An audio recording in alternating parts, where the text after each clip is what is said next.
5 p.m. Board of Education study session. It is 5:03, and we're going to go ahead and start by indicating who's here with Connie first, apparently.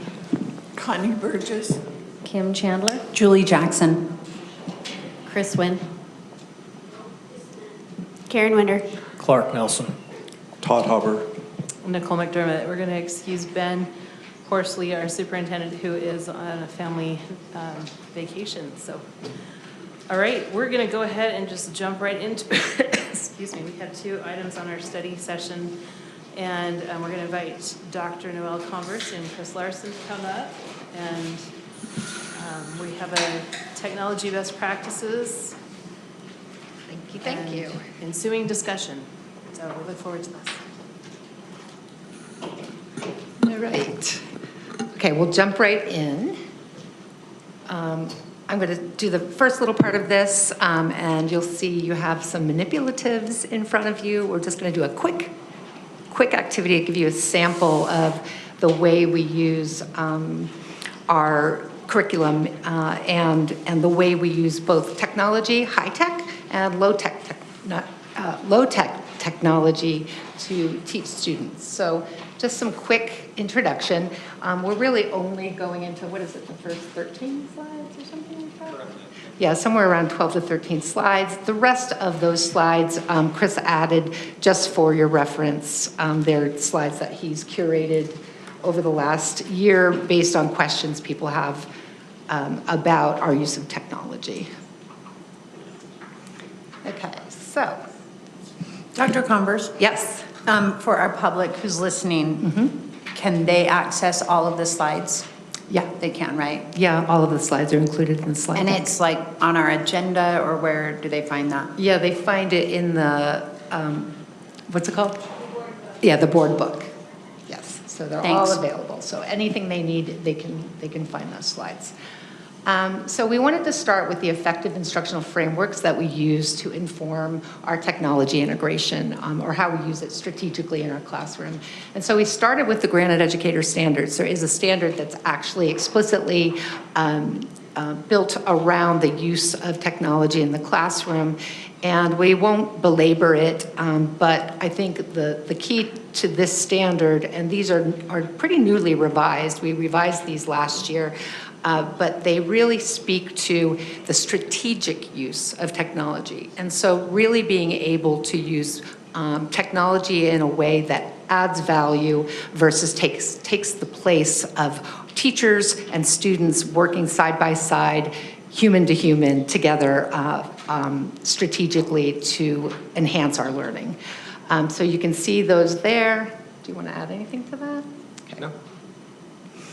So from that framework, our educator standard framework, we also reference 2 other frameworks. One is our instructional framework that we have had in place for some time now and was developed as a collaboration across all the district departments, and really outlines what we believe are the most important things in lesson design, lesson delivery, and that includes technology integration. And then Chris, I'll let you talk about the 4 C's.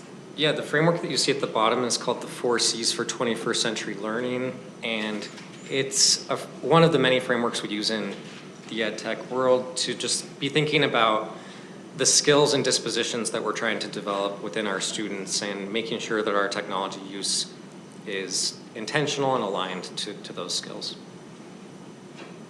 So from those 3 frameworks, we really have 5 different instructional practices that help to influence how we approach the integration of technology into our classrooms. And the first one really is about creating a culture of regular, confident interactions. And the point of this practice is really building relationships in the classroom, teacher to student and student to student, which is so important, particularly in post-COVID time. We take a ton of time really getting to know kids, making sure they know how to interact with each other, making sure they know how to have discussions, conversations, they know how to ask questions, they know how to investigate. All of those things are really important. And so we do a lot of time making sure kids feel comfortable in the learning environment so that they'll be able to take risks while they're learning together. And it's very important. The most human part of what we do is that interaction. So it's important that the first thing that a teacher does is create a culture where kids feel comfortable talking, interacting, and working together. The second practice that really is important to considering how we integrate technology is lesson approach. And so the teacher selecting their lesson approach and their intentions that meet their immediate instructional goals is really important. And so just really specifically, we have an explicit instructional model that we follow, and we have inquiry-based. And a teacher may use explicit instruction, for example, when teaching phonemic awareness, okay? But they might use an inquiry-based model when they're teaching a science experiment, right? So they start with the phenomenon and they build on. So you see explicit instruction is where we model, practice, perform, and adjust. Inquiry-based is where we explore, then discuss and question, then firm up and clear up. And sometimes teachers will blend the two models. And it's important that a teacher knows how to identify a lesson approach and their learning intention, because it's going to influence when they decide to incorporate technology and when they decide not to. And so if they're not clear on what they want students to know and be able to do, they might not make as good of a decision regarding when and how to strategically incorporate technology, and might default to a misuse of it, for example, okay? The third practice or principle that's really important is we are always aiming for the highest engagement in terms of cognitive rigor. And so we want to make sure that there's a ton of active thinking creation rather than passive learning directed by the teacher or on the screen. So again, it's really important that tasks, lesson tasks and learning tasks get designed in a way that's very strategic so that it maximizes the opportunity for kids to engage in hands-on routines, problem solving, all of those things that are really important. And so this means that students should be spending a good amount of time demonstrating learning through tactile projects, working math by hand, writing, scientific experiments, and discussion. Fourth, and you've heard me talk about this before, transparent and curated content is also very important. And so our materials have to be vetted for, number one, alignment to the course standards, but also their evidence-based and accessibility to students and parents. And we've spent a lot of time trying to really refine our procedures in the district to make sure we're maximizing that accessibility as well. And we look for, every time we do an RFP or we're looking for adopting materials, we look for materials that have both hands-on materials, like these kinds of things, books and workbooks, things that kids can write in, but also enough digital tools so that it's efficient for teachers, and we can collect data in a way that allows us to evaluate it on school-wide level, or grade level, or even at the district level. So the digital tools allow us to do some of those things that we can't do when we were only using tangible materials. And then finally, really to the purpose of this presentation today, after we have all those things in place, strategic and targeted technology selection is then able to really come to a place where we feel like you're making an informed decision about how you use technology. And so once you have all of those other four things in place, you can decide when to use low-tech methods in your classroom and when you're using a technology tool that's digital in a way that really adds value to what you're doing. Chris made a statement earlier today, and I can't remember exactly what you said, but it was something to the effect of, you know, we never want to, we want to be able to ask the question, is this valuable? Is it adding any value by using a digital tool versus doing something hands-on? And if you can't answer that question, you need to dig in a little bit farther to decide if you're clear enough on the learning intention to move forward with the use of technology. So that's the point of that. So I flew through this because I really want to get to modeling how we effectively use technology with our students. And so for the purpose of that, I'm just going to kind of walk you through a typical lesson that a teacher would engage in just in 5 minutes, and show you how we use the technology and then how we use hands-on together, those two things together. So for this purpose, we're talking about a grade 4, lesson 21, and what you might see happen is a teacher using this simulation. It's just really a modeled, oh boy, let's see. Yeah, go ahead. Yeah, okay. Trying, okay. So this is really what a teacher would model up in front of the classroom to show the students how, to give the students a visual of what looking at adding mixed fractions would be. And so the first part will be a model using that technology. The second part will be you interacting with some physical models and working through that. And I really just want you to see how that builds on the first part of it. And then a discussion routine after that. So just bear with me, I'm going to walk through this. Miles has 2 3/4 berry granola bars to share with his friends. He wants to know how many pieces he will have if he breaks each whole bar into fourths. Let's start by thinking about 2 3/4 as an expression. Which expression is equivalent to 2 3/4? So the teacher would say, is this one? Is this one? Here we see 2 wholes and 3/4. Click. Thank you. Miles has a granola bar that is already broken into fourths. Let's break apart each whole bar into fourths too. You can write each whole number as a fraction. Complete the equation by showing each whole number as a fraction equivalent to 1. So here the teacher would say, okay, I see 1, and it's made out of 4. So 4 here. Another is also 4 pieces, and then 3 in the last. How many fourths are there in all? Complete the equation.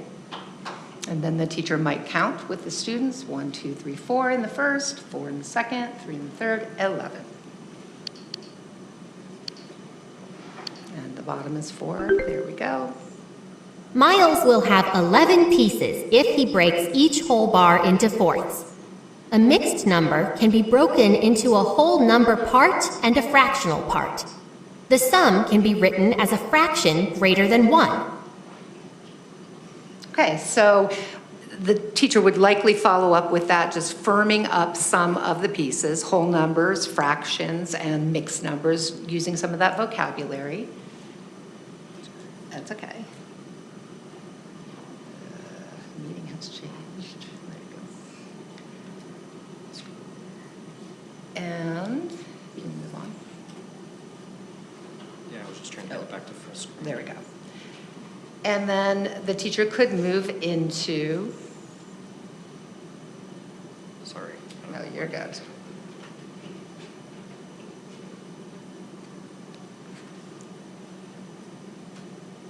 Good. And then the teacher would move into the next section. So I just modeled for you what it looks like to add mixed fractions. And so now we're going to try it together. And so this is where if you want to pull out your manipulatives in front of you, and you can work in pairs, what we're really going to do is use the standard here of adding mixed numbers. And we're going to work through a similar problem, but novel, and see how you feel about this. So working in pairs, we're going to read this problem together. Markers come in boxes of 8. For an art project, one group of students uses 1 5/8 boxes of markers, and another group uses 1 6 boxes. Our question is, how many boxes of markers do the two groups use altogether? So the teacher would kind of say, first spend some time, which we're not going to do, but first spend some time saying, what do you think this problem's about? What are you trying to find out? What information is important? And so what I would like for you to do is try it. Create from the tactile materials you have, 1 5/8 boxes, and then another that's 1 6/8 boxes. And you can use the combination of tiles that you have in the way that you see fit. As you're working together, make sure you check your partner's work to make sure they haven't made any calculation errors. Lesson I win. We got numbers. And then, but now you're going to have a conversation. What is it showing you? I like the way that others aren't calling out. Okay. Talk to your partner. What do you see?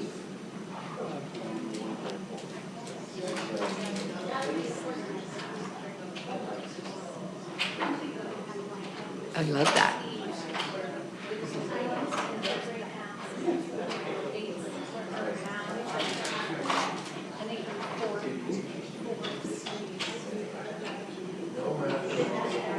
Yeah.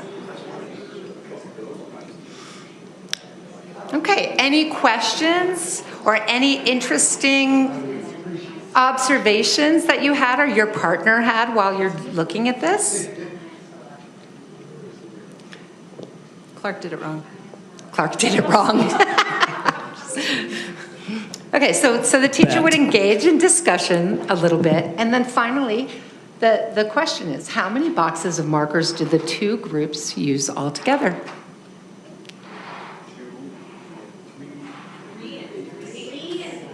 I messed up. It's 3 and 3. So I didn't say. So 3 3/8? Okay. Does everyone agree that it's 3 3/8 boxes? 27/8 it could be, right? And someone might even say 4 boxes, right? Because we're working in whole box. Might they? Yeah. So what's really important about this part of the learning is through the discussion and through the tactile interaction with those materials, you're learning much more than if I had just done that demonstration on its own, right? It was nice to have the model because you had a point of reference. It built a little background knowledge, but then when you interact with it physically, that's where the real learning happens. And then what you'll find in iReady is then there's more practice in here, and they're working by hand with more questions about those pieces. And then finally, if there are kids who are maybe struggling with the issue, there are some practice items that you could go back into MyPath or back into some of the lessons and do some firm up activities individually. So I just wanted to show you, that we really try to balance the use of technology versus just defaulting to one or the other, all or nothing. I had another one here, but we're not going to go through it. Oh, can I move on? Scroll on. But it does the opposite. But I just wanted to show you that you could do it with a secondary version, and that's really with a writable. So for this one, it would really be reading the article together physically, annotating it, talking about it, and then using the technology to finally do a little bit of an assessment, and then some practice activities. So we just try to balance the two pieces. So that's my part, and you can take it. Yeah, thanks, Noelle.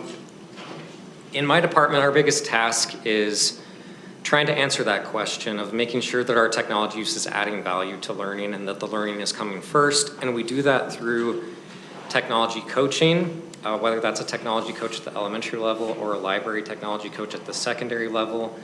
This is our year-to-date coaching data, so you get an idea of how many teachers we work with, the time spent doing that, and some of the different coaching types or meeting types that are there. So we aim to interact with every educator at every school and have ongoing cycles to improve not just their technology use, but more importantly, their tier 1 instruction.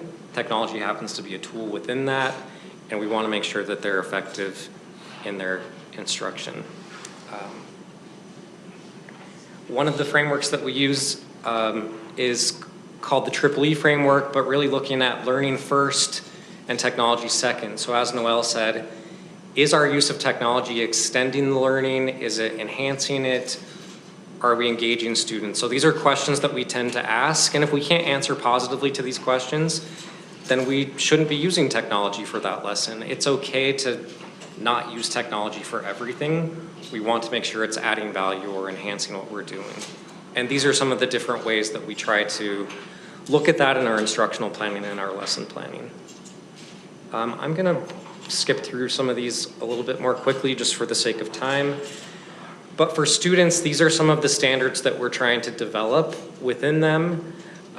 Standards that will serve them both in a technology embedded world or just in the real world. You know, being a good citizen, being someone who can create knowledge, who can communicate effectively. We feel that these skills and dispositions will help them. ISTE, for reference, is the international organization that researches educational technology and puts out these things. I wanted to show in practice what some of this looks like from your schools, from your networks. These are teacher examples from last school year that we wanted to highlight. This one is from Beehive Elementary, where a teacher was teaching students how to track their own data using Google Sheets to evaluate their progress toward their reading goals. This is a quote from the teacher on what she felt the students gained from this lesson and through this technology coaching cycle. There are quite a few of these, so I will go through them a little bit more quickly so that we have time for your questions. Here at the GTI, a teacher was using technology to create student portfolios to help their students with their scholarship, college admissions. This is a student example that they have here. This one is from both Eastwood Elementary and Woodstock, where students are using, this is a lower grade example, where first graders are using a tool we have called Adobe Animate to showcase ways that they can be safe online and be intentional with their screen time. And again, this is the teacher reflection down here on what they felt their students learned from this collaborative activity you see them working here together on. This one is from Academy Park, where students use Utah's online school library to find reliable and safe resources to do research. They then use that to paraphrase and cite their sources and develop, as you can see, these really amazing presentations on their dinosaur. At Moss, we had students, again, looking at accuracy, validity, bias, origin, and relevance of digital content, looking for misinformation in their student reports, and using a framework where they could make sure they're using reliable and vetted content when they're looking for information. At both Bridger and Elk Run, we had students create, based on core examples like animal habitats, they designed and created habitats using technology. We have some examples from Lincoln as well as West Valley. Again, creation examples on how they can use, create visuals using multiple modalities to show their learning. Here's a high school example from Cottonwood High. Students collected their own data on their own social media usage and analyzed the difference in different types of data and communicating their message, which would be a better data use for communicating a clear and relevant message. And then we have Hunter L, a lower grade example of computer science. Gorley as well. You can scroll through some of these examples, but again, I want to be respectful of your time. And some of the other examples, I wanted to get to our computer science example here at the end. This one I also really liked because it included community experts. They looked at listening to firsthand accounts of the Great Depression and how that was a more impactful way of learning than just reading about it. They felt like hearing those firsthand accounts, and the students were more engaged and more invested in hearing those stories to help them understand the context of those stories. Lastly, we wanted to focus on this initiative we have, which is our computer science education initiative across 35 of our elementaries. We've partnered with a company called CodeHS. They integrate computer science into the core lessons like math, science, ELA, and then our teachers give a certain number of lessons that they're trained on throughout the summer, and as well as during a couple of standalone professional learning opportunities to help their students have more access to computer science within the classroom. We committed to stay within a certain amount of time, so I want to be respectful to that. And we have other slides that are here for reference if you have questions.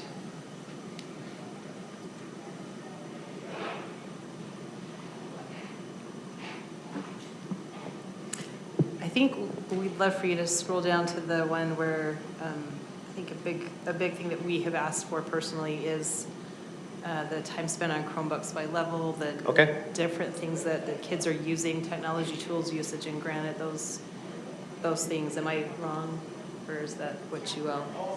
Okay.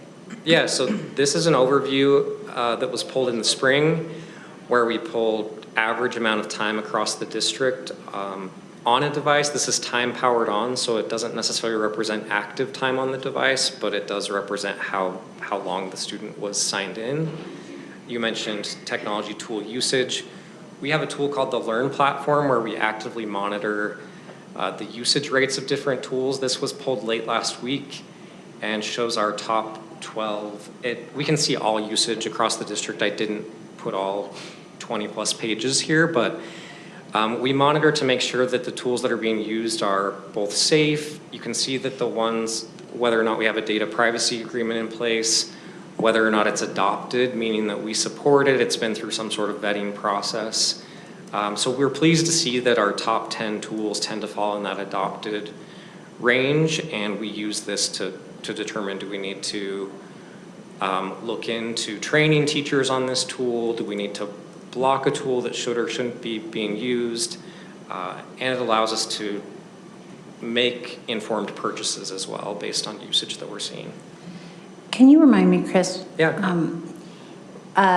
What's the measurement over there? Like, it says education, Yeah, students, and the then a tool- number. The tool functions with a Chrome extension, so it's actively monitoring the sites that are visited by both students and educators. So is that hits? That's typically unique visits to the site, Oh, yes. okay. And that's over today? That was from the first day of school until date last week. Until now? Yeah, so we Okay. can set a custom date range to look at that, whether it's last week or a certain time of the year. Are you able, I'm assuming, can monitor with the, what's the one? The Learn Bark? platform. If Oh, there's Bark. anything that's accessed that should not be accessed, and Yeah, great does that question. shut down pretty So we have on a slide on how we keep students safe, we talk about what types of things Bark monitors right here. So to your question, Bark monitors and flags content containing reference to weapons, violence, self-harm, suicidal content, depression, profanity, drug, alcohol, bullying, sexual content, body image, and hate speech. We have a workflow where that content is flagged, and our communications department works with our police department as well as our school administrators to follow up on any reports like that. So that tool monitors all of our Google Drive, Gmail. So any mention or participation in these types of activity is flagged.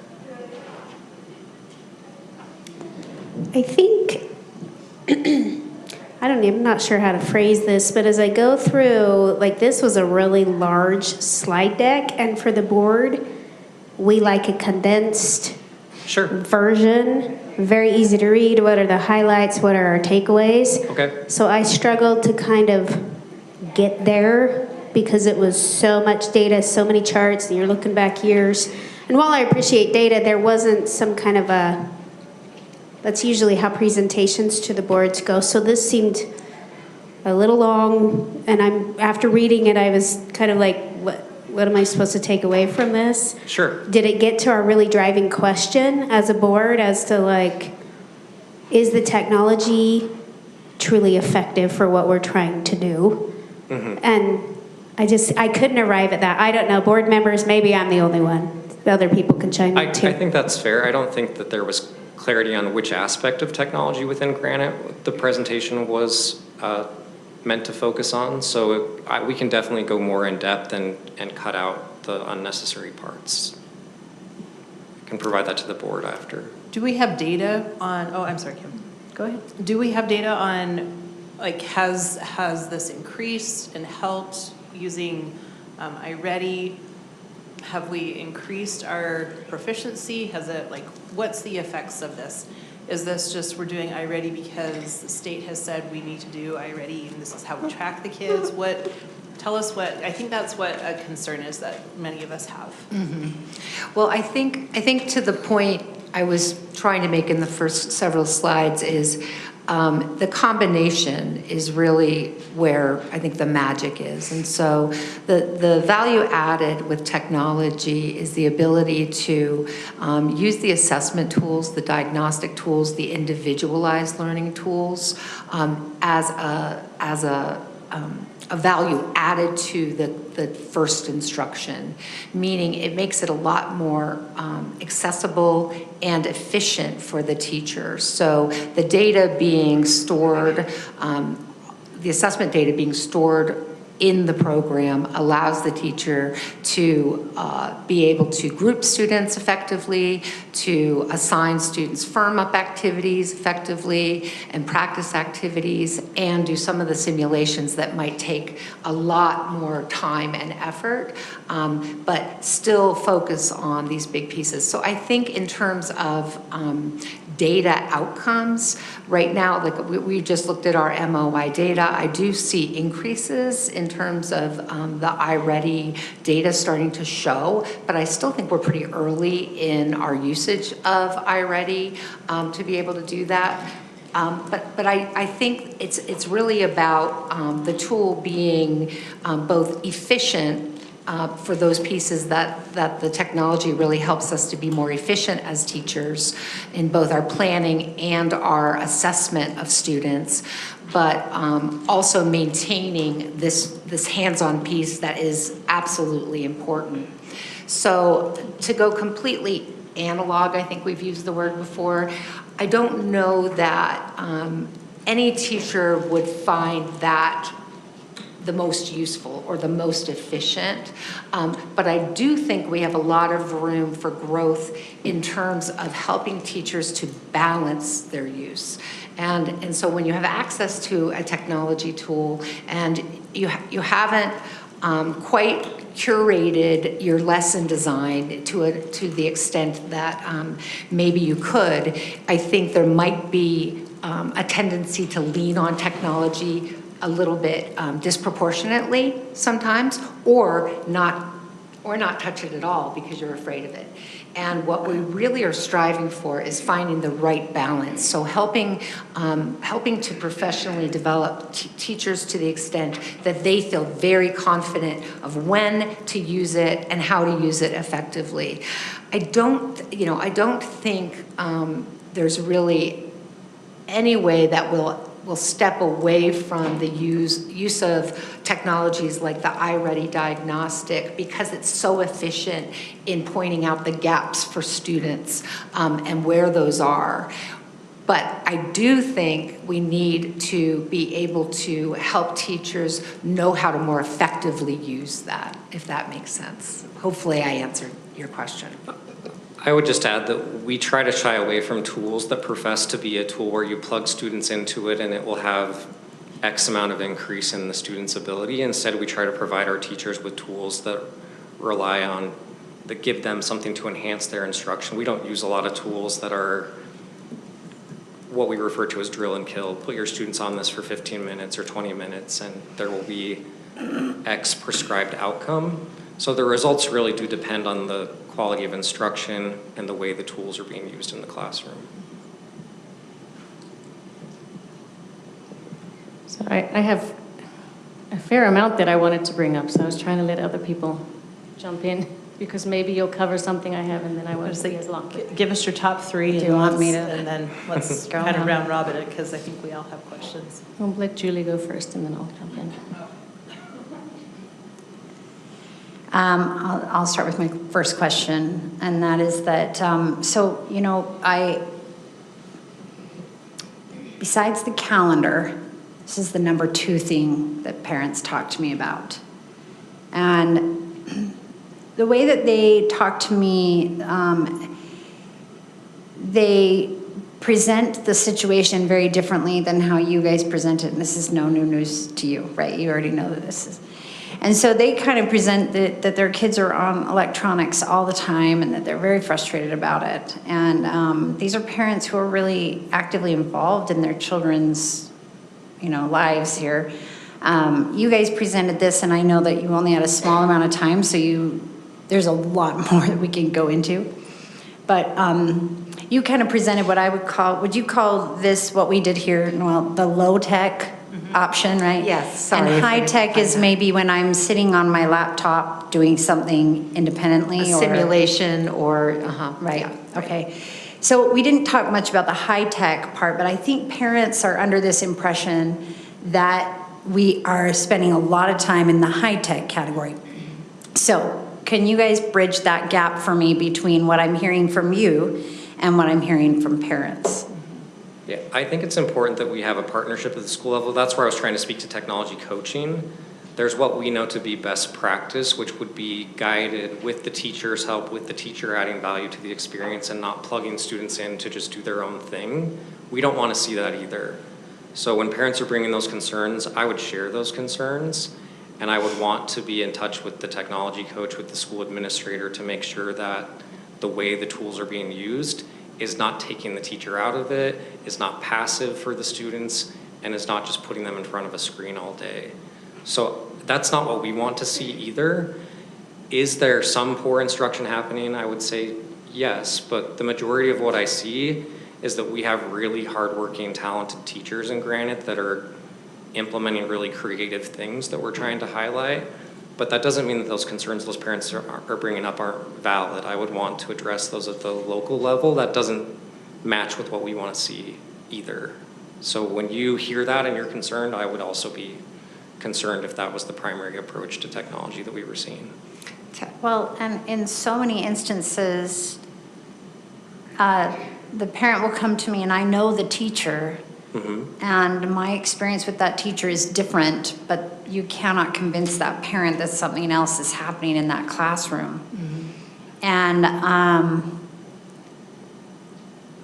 I just, the question that I'm asking right now is, are we losing kids because we insist on using technology? And I think it's a valid question. We know that there are places around the world that have, you know, removed technology from the classroom, and places that have really highly touted education systems. And we know that there's a lot of word on the street out there about research about technology and how it is harmful to kids, and people are here. And I also know, because I'm in the tech industry, that there's a lot of research out there about how well used technology can be an incredible tool. But at this moment, is the question, what is pedagogically a great idea? Or is the question, how do we capture parents? Because we're in a totally different world than we used to be. It used to be, how do we teach effectively? But right now, parents are in the driver's seat. They get to pick what kind of education their kids have. And if I want an education where my kids have zero technology, I can go find it elsewhere. And so we have to make some decisions around that, you know? And so to me, that is the real question. Is I think there's a group of parents who feel that they do not trust us when we say that those are few and far between and that we're gonna fix those problems. And those people, that trust is broken, and I don't know that we can rebuild it unless we do remove, we do what they ask, which is why we have a state where we empower parents. And so I think that we need to start asking ourselves, are we going to start listening to these parents and doing something for them, or what are we going to do? Because the major charter schools in my area, they are saying, oh, we're just no tech.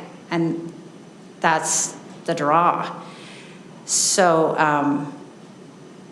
Can I piggyback on that? I'm concerned about it. I don't know Yeah. if this goes along with anything that you had, Kim, but my question is, how do we communicate this to parents? Like, how come there is this gap that, 53 minutes, which, some people may still say that's too much time for an elementary student to be on technology. I would I would respectfully push back that that's as much time as a high schooler is spending, because there's some classes where I walk by and that's all they're doing is sitting on a Chromebook, and that's 75 minutes, 80 minutes, 90 minutes. How long are they? 90 minutes.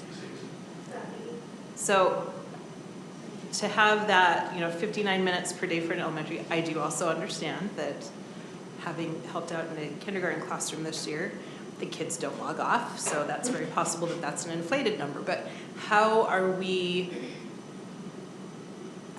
I guess not how are we, but how can we do better? How can we communicate this to parents better? Is that kind of like how parents are obviously not understanding, or they're getting, we're on Chromebooks all day long, which I am not arguing that they're not, or that they are, but, how can we improve this? Sorry, I'm going to let you speak. That's okay. There's also this sense that our teachers are kind of not, and this is true to me, that our teachers are set up in some ways to fail. They're just so piled on stuff. And so people say, well, they're so piled on, they don't have enough. And so they have to rely on a computer. And my parents would all say 59 minutes, no way, they're doing way more than that. I have not met one person who believes that number yet. And so they don't think that number is accurate by any means. But beyond just how do we show them that we're using this responsibly, there's also, people are looking at data out there that shows that no amount of computer work is responsible for us to put on kids. And so you can tell them, yes, we are doing it responsibly, and they would say, well, you don't need it at all. I just want my kid to not have it at all, zero, right? So regardless of whether they're using it responsibly or not, I'm still a no-go. And so I'm saying we gotta figure out how to address And then this need. there's also parents that are on the opposite side of that. I completely So this agree. is the trick, right? Because That's- you do have a subgroup of parents who are like, no technology at all. Because I've had this conversation with family members, I've had it with my neighbors, and it's interesting because even within those, conversations, it's just like, where are you on the spectrum on this, right? Do you want absolutely nothing? Do you want it all? And I haven't met anybody who wants it all, by the way, but. You mean like no tech? Like, no, I'm saying like, I have met full people who tech. don't want any, tech, but. It's because they're all online. Right, exactly. But there are a group of parents, and I just want to bring this up, that are okay with responsible tech. And that's the key word what does that look like? And so I just want to say there are other parents out there that are not, get rid of it all. I'm so glad, yes, because that's exactly how I am seeing it too. And if you said we need no tech and then we took away tech, I would be like, are you kidding me? I want my kids to use those tools. I see what AI can do. I want my kids involved in all that. Now you're infringing on the kind of education I want for my child. So you're right. The question is, how are we going to meet? How can we serve all these people and give all of their kids the kind of education that they want? And honestly, I think that this is really an important part. If we open an independent study about how to be competitive, that this is a really important piece of that. Because I just think it's a major item of discussion in our communities right now. And I mean, not to take credit for your suggestion, this came from Julie, but as we were speaking earlier, she said, what if we, tried novel approaches, like we had a school open in our district that was tech-free. So we're not taking it away from the whole district, but providing an option for those people who like that. That came from her, not me, but throwing that out there. I first want to say thank you, because I've been hoping to have this discussion for a long time. So thank you to everybody who's facilitated us having this study session. I do want to say I was looking for more from the parent perspective, and from what's been said in a couple of places, is what we're doing what we should be doing, right? Not necessarily a championing of what we're doing, but explaining why we think it's what we should be doing, taking into account the concerns that are out there. And so maybe it's helpful, me being one of those parents who would say, I do not want my kids on tech. If I wanted my kids to learn math from a computer program, I would do that myself for them. I don't send them to school to be taught through a device, okay? But maybe just some of the concerns around that are helpful. One of those is data collection. I know that we have listed data privacy agreements there, but I also know that Newton, which is an ed tech company, has stated in the past that ed tech is the most data mineable industry today by far, in their words. The number of data points collected on students a day ranging from 5 to 10 million. That's one of the concerns. The ed tech industry is worth billions of dollars annually, and this is one of the reasons why. Concealing classroom content from parents, I don't mean that necessarily intentionally, but merely incidentally. It's much harder for parents to see what's going on in digital curriculum. Much harder to have transparency on that. Gamification of learning, I think, is a huge issue. I mean, the kids learn to be entertained through a lot of these programs. And then when they're not entertained in the absence of tech, they're bored and disinterested. I've seen that personally. I've also, I hear what you're saying, but I also have seen myself instances of classrooms where that's all they're doing is sitting on a computer. And then it's also, some of what we have in the slides seems a little unclear, like slide 5, Educator Standard 3, Element 4, instructs teachers to intentionally select the use of technological and non-technological tools to enhance and deepen student learning, encourage creativity, etc. But then it rates a teacher as more effective the more they use the technology. Slides 9 and 10 send mixed messages at odds with that standard. They make it sound like the teacher should balance analog and digital instruction methods, but unless we have another standard that emphasizes analog learning, the teacher's effectiveness is going to be determined by whether they're emphasizing tech. Slides 16, 17, 18, they all emphasize and confirm the presumption that extending, enhancing, and engaging learning is not feasible or possible without the tech.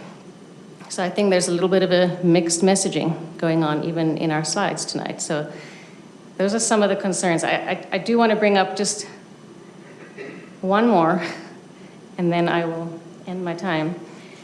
And that is, again, I'm not convinced that tech is helping our kids learn. A lot of the data and reports and articles that I am seeing out there are that it is impeding learning. And I just wanted to read, just this past week, Dr. Jared Horvath, who is a former teacher and now a cognitive neuroscientist who focuses on human learning. He spoke in the Senate last week. And I just wanted to quote a bit of what he said. A sad fact our generation has to face is this: our kids are less cognitively capable than we were at their age. Since we've been measuring cognitive development since the late 1800s, every generation has outperformed their parents until Gen Z. Gen Z is the first generation in modern history to underperform us in basically every cognitive measure we have, from basic attention to memory to literacy to numeracy to executive functioning to even general IQ, even though they go to more school than we did. So why? What happened? What happened around 2010 that decoupled schooling and cognitive development? The answer appears to be the tools we are using within schools to drive learning. It goes on to talk about some data across 80 countries.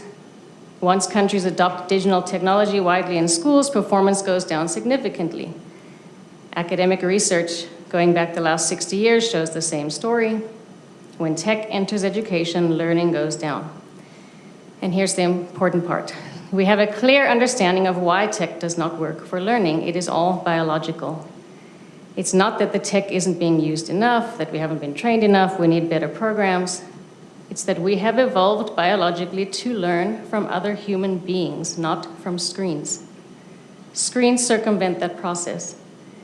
It doesn't matter what the size of the screen is, if it's a phone, a laptop, a desktop. It doesn't matter who bought it or if it's school sanctioned.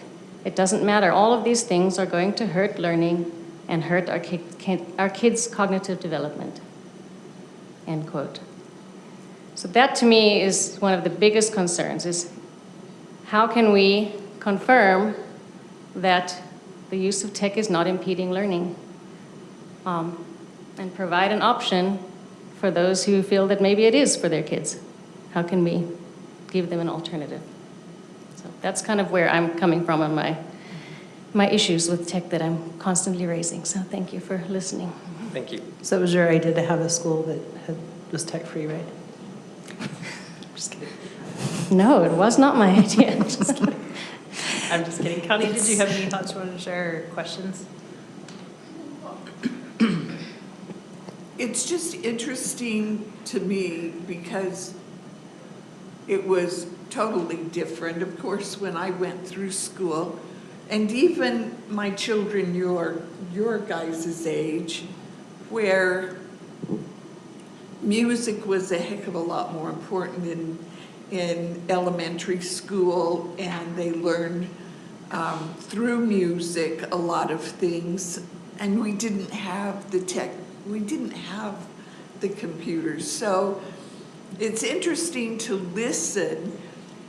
And a short time ago, I read how in the 1800s what an 8th grader had to learn. I go, oh, wow. If that was an 8th grader today, that would be like college in what they're learning. And I think there definitely is better ways, and hopefully the teachers who are just coming in, because they're not you guys' age, they're younger, can they master what's going on and how that, I mean, that's ideal, but how easy is it for them to adopt this type of thing and go through each of those 5 elements? Right. That's a huge thing. So I appreciate very much the technology people that work and try and help them. Is it what young people need today? I don't know, but it's fascinating to me that if they did adopt that, we would have wonderful, wonderful teachers to use it appropriately, but not overuse it and not depend on it. Thank you. I appreciate all these comments. I think this is a great discussion, and just want to put in my observations. I think with anything else, what we use in the classroom, there's got to be a balance, right? We have to balance what we use and if it's effective and why we use it. So I appreciate this slide presentation. Even though it was long, it had good information in it. I just have a couple questions. When you showed those times that were spent on devices in that's our district data, correct? Like Correct. This is our logs in. Have we compared that, is that like an appropriate amount of time spent versus what we're trying to do with our tech coaches? And, is that more or less than what our expectations are maybe as our district right now, currently? It may feel like a dodge of the question, but most of the literature out there focuses more on quality of what's being done on the tech than quantity. There's not typically a prescribed number, but typically prescribed activities that should be being used. So that's where we look a little bit more at effectiveness versus quantity of use. You'll find classrooms where tech is being used more than that, where the data is showing positive results. You'll find classes where no tech is being used, where the data looks good.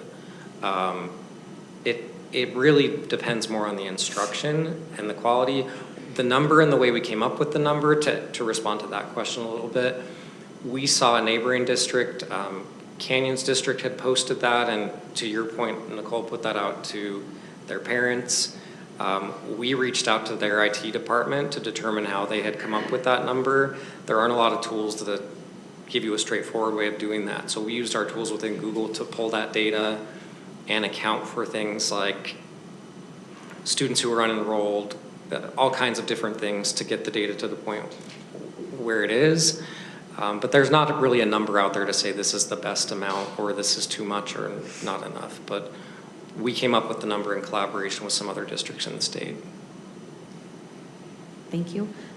So my question, I guess, is, so really we're talking about individual classroom, like really teacher use, you know, if they're doing enough in their classroom that they're actually, their students learning, it's reflecting in their learning, right? So it's kind of almost teacher by teacher. It is. We don't mandate any level of technology use. I would be totally okay with a teacher in Granite not using technology if it's shown to be effective in their classroom. That's what's important to us, is are the students learning? If that means that they're using a lot of technology and it's getting the job done, then that's great and it's effective. So we're not mandating a specific amount of technology use from the district level. In fact, we're not mandating specific tools either. These are tools that we have available. We try to communicate best practice. But in the end, it is a decision between the grade level team, the school administration, the coaching team, and dependent on the subject and the age of the students. And just to contextualize that, just because we do have assessments that their only medium is digital, right? So from our RISE down to some of our screeners that are state mandated. But I think what Chris was speaking in the context of instruction. Mm-hmm. Yeah, that's a good clarification. We do mandate certain assessments. The tool happens to be a digital tool in order to complete the assessment. And I don't mean to interrupt, I just want to, because what you're saying doesn't align with the fact that we have a standard with technology. So if someone's not going to use technology, now they're not meeting that standard. That's a fair point. I think on there it says intentional selecting of use of technology and non-technology tools. So if they're not choosing the technical tool, they're still using non-technical tools. I mean, they can, I think they... Isn't your point, Kim, if you go to not effective on the Granite Educator standard, under the very first statement under not effective is technology is rarely used? Exactly. I was going to maybe Dr. Howard, Dr. Nerden can clarify that, how you would, because I look at this and I would be not effective because I don't use, my technology is very, very limited in my classroom. But I mean, so how do you, when you go in and evaluate a teacher, but this is one of our standards, what is it you do? So I think it is a valid point, and I think there is a little bit of a dissonance between what's under element 4 over here and what's under the non-effective.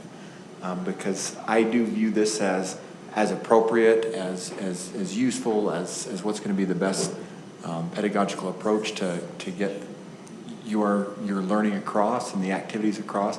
So under not effective, I do think it sends a mixed message of saying when technology is rarely used or does not contribute to student engagement in the learning process, that's problematic there. Because there might be many times it's very appropriate to not be using technology, and a teacher shouldn't be getting a not effective on that. Now what I think is happening in how we're evaluating and observations is we're still viewing this as administrators in that classroom of like, this was the right amount of technology. So it's still landing in the effective, and it's, if we're going into the wording of that, I can understand a teacher having an issue with that. So there might be an opportunity to revisit this. Chris? Each year, we look at these rubrics and indicators, and these are great points. I think the original description where it says technological and non-technological gets to kind of where we're talking about, but the indicators within the rubric don't allow for that. So I do see what you're saying. That's something that I can work with HR on, that I can work with other stakeholders to make sure that we're representing that a teacher could still be marked as effective if they're using non-technological ways of being innovative or making the instruction relevant. I think those are all very fair points. Yeah, I was just going to add that while that first sentence is problematic for me, technology is rarely used, or this is where it would, as an evaluator, I would be like, I saw you use technology and it did not help engagement and it didn't help kids learn. You're not effective at this. Yeah, I think there's definitely room for us to improve on what these indicators say. So those are very good points. So maybe the technology is rarely used, needs to just. Or is ineffectively, we just need to. Technology does not contribute to student engagement in the learning process. That's what it needs to say perhaps instead. Just not, yeah, like I say, not to be picky about it, but it's a fair point. And like I say, as I look at that, I am not effective as a teacher. I am a not effective teacher. I think it's a very fair point. These are new standards and new indicators, and so I think that those are the changes that we can definitely implement. Well, and what I could add, though, is are you using tools in your classroom that enhance student learning? Yeah, sure, definitely. So but if not it those wasn't tools. technological tools, you are using tools in there to help enhance student learning. So that probably should be the focus rather than the technology. And we use the word a lot. To Leslie's point, technology, we assume digital, but I mean, technology was considered the wheel, right? Or the simple machine, or not to get too, we can fix this.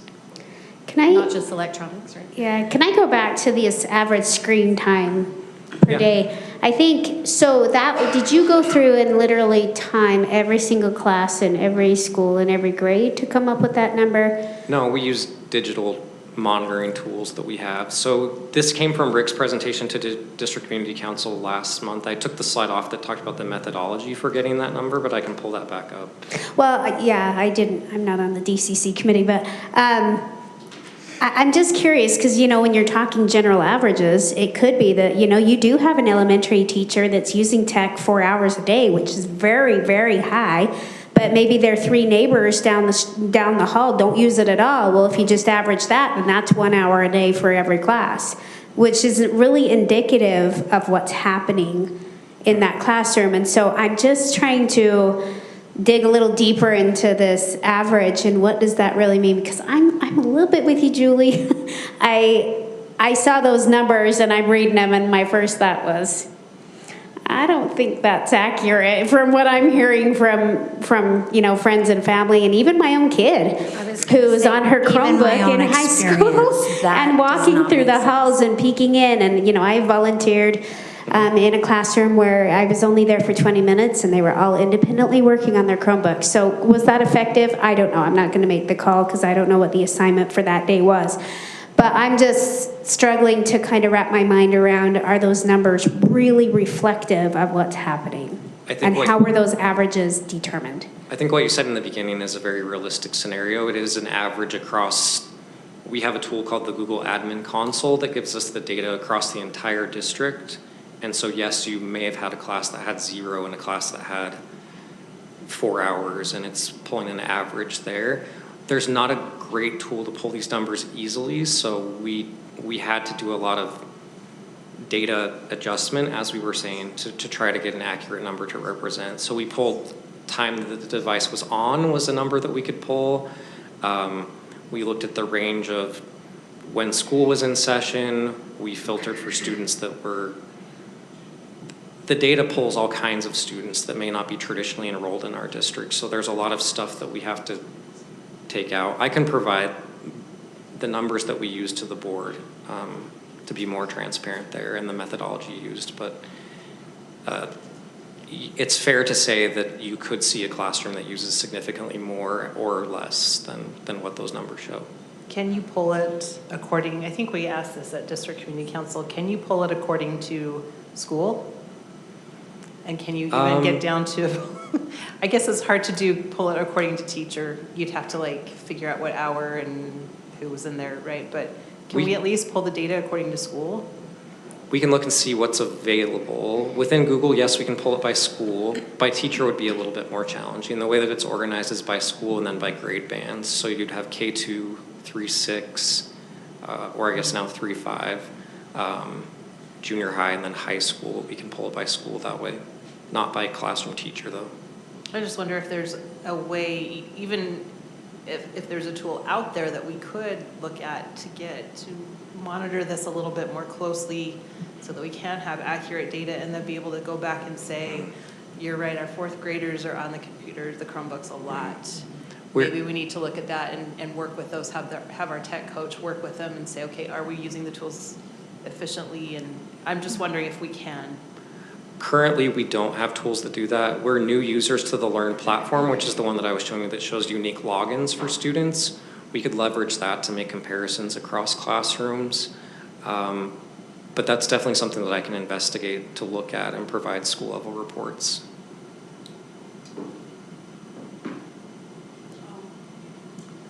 So this was a totally different question.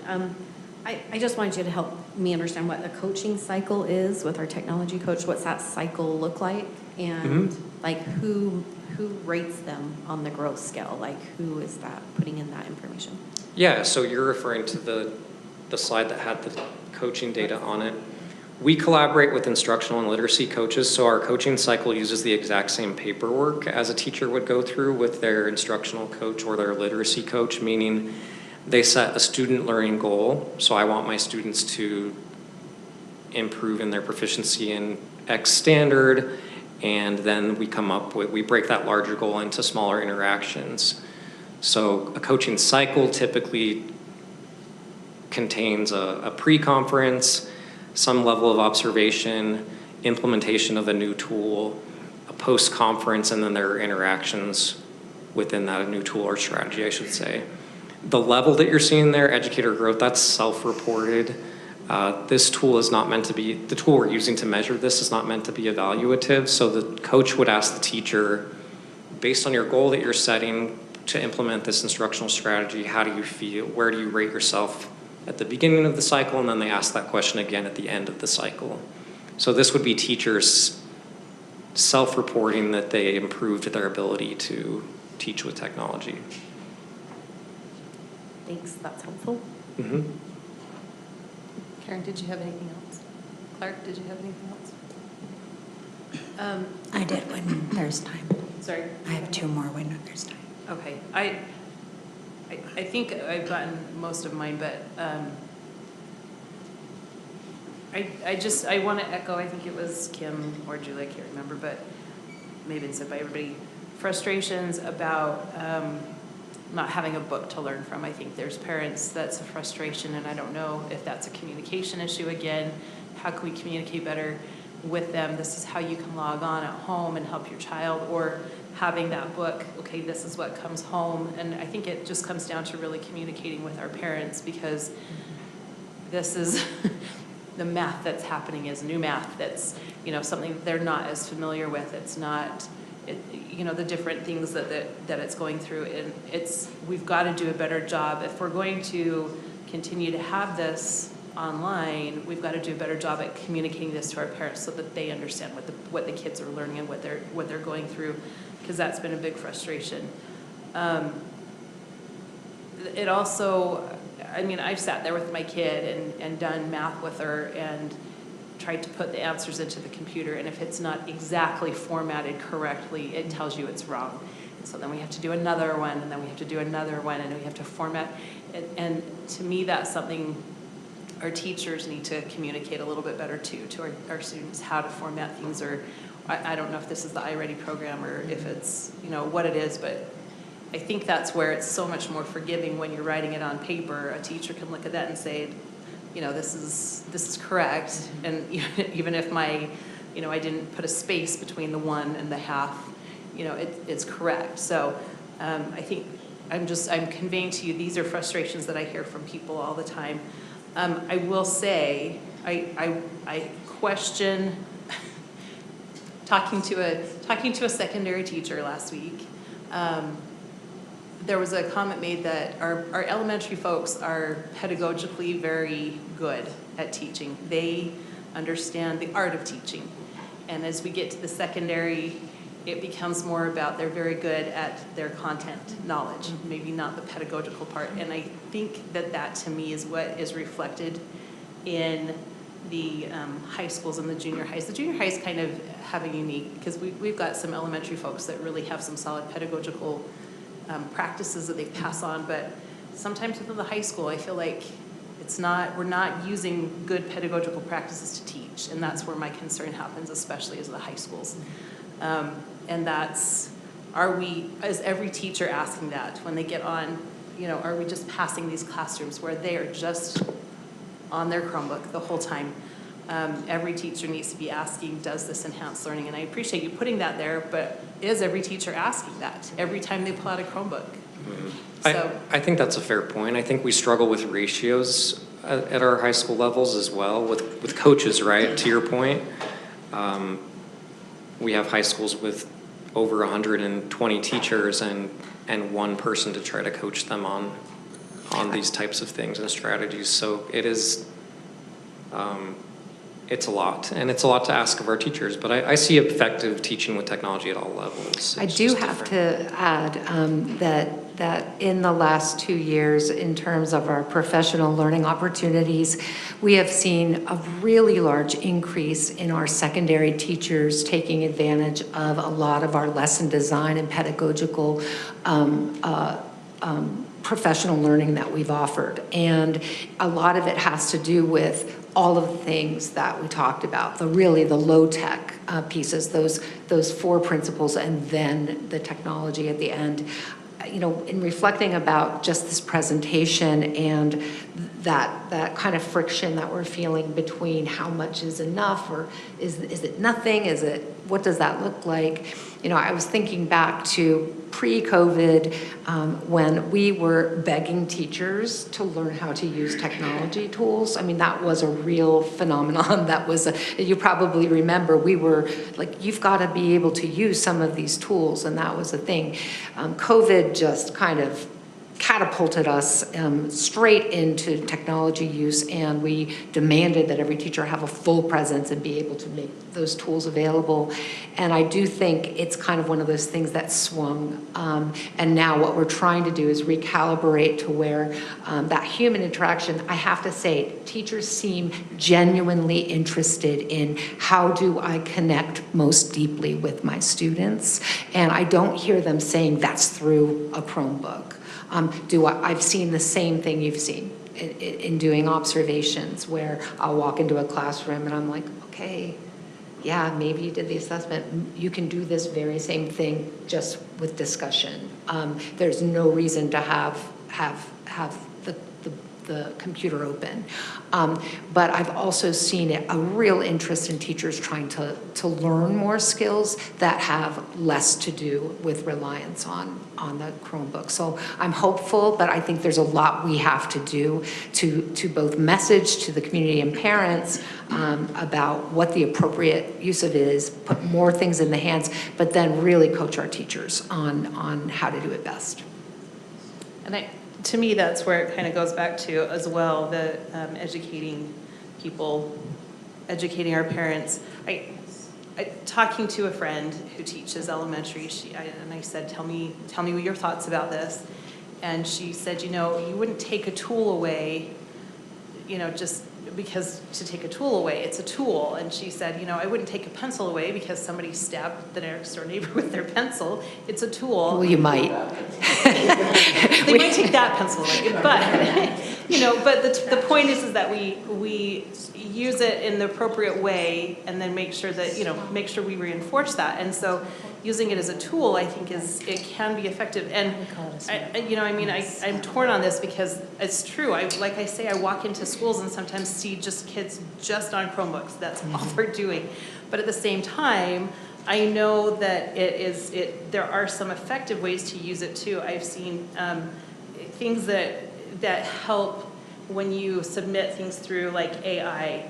And it's not doing it for you, but you submit it like through School AI, and it can give you immediate feedback on your essay, which is so valuable because then you don't have to wait 2 weeks for the teacher to go through your essay and give you feedback and then correct it. So there are really, really amazing ways to use it. We just need to really I think, somehow have a strategic plan and how we can communicate this to parents. This is how we're using technology in our classroom. This is how we're not using technology. And then let's make sure we're doing that. And then if we do hear of these parents, or from our parents of these teachers who this is all they're doing in their classroom, that is something that we need to get on and make sure that we're doing that, because I don't want to lose a tool just because, you know, a handful of teachers are misusing it. We need to use it in an effective way.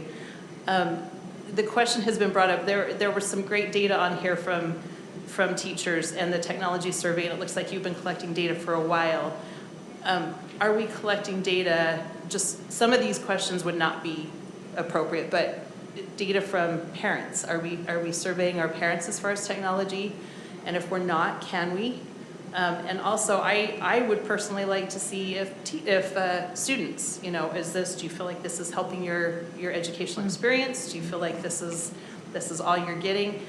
To help us pinpoint that a little bit more, so that we are focusing in on what is being effective and what is not being effective, and then taking that out. I can speak to that question. The surveys that you're referring to that are in the slides are teacher surveys that are from the Utah State Board of Education from the Digital Teaching and Learning Grant. They're required for us to give. There are optional student ones that we have not put out in the past, but they're available if that's something that optional student surveys. Is there parent ones optional? There are not, but that doesn't mean that we couldn't develop something internally and put it out there. That's something that we could work with communications on putting together to get that. Right now we have the teacher survey, administrator survey, and then there are optional student surveys that we currently don't send, but we could start to do that. Maybe we need to talk to USBE and say, how about you get a student or a parent survey as well? Mm-hmm. I can definitely pass that along and see what their openness is to it, or we can develop one internally. I think at least some of us would be interested in having one go out to parents just to kind of see, like I say, not all of these questions would be appropriate, but there are some in here that I think would be very relevant. How much time do you think your kid? It was very interesting for those of you who weren't at the district community council, because I think Rick was the one or was it you that presented? I can't remember. It was Rick. Rick presented, and he said, he opened with, okay, how much time do you think your kids spend on Chromebooks each day? And it was, and I kind of cheated because I knew what the Canyon's answer was, so I got the closest answer, but everybody was looking like 4 hours and 5 hours and 6 hours, and when he came up and said it was 74 minutes on average, they're like, what? No, it's not. And so it was very interesting in that way that parents do perceive that we are spending hours on the Chromebook at school. So somehow we've got to figure out how to bridge this and be respectful of parents who do not want that for their kid. So anyway, go ahead, Julie, take it away. I think that as board members, it's good for us to understand the trade-offs as well.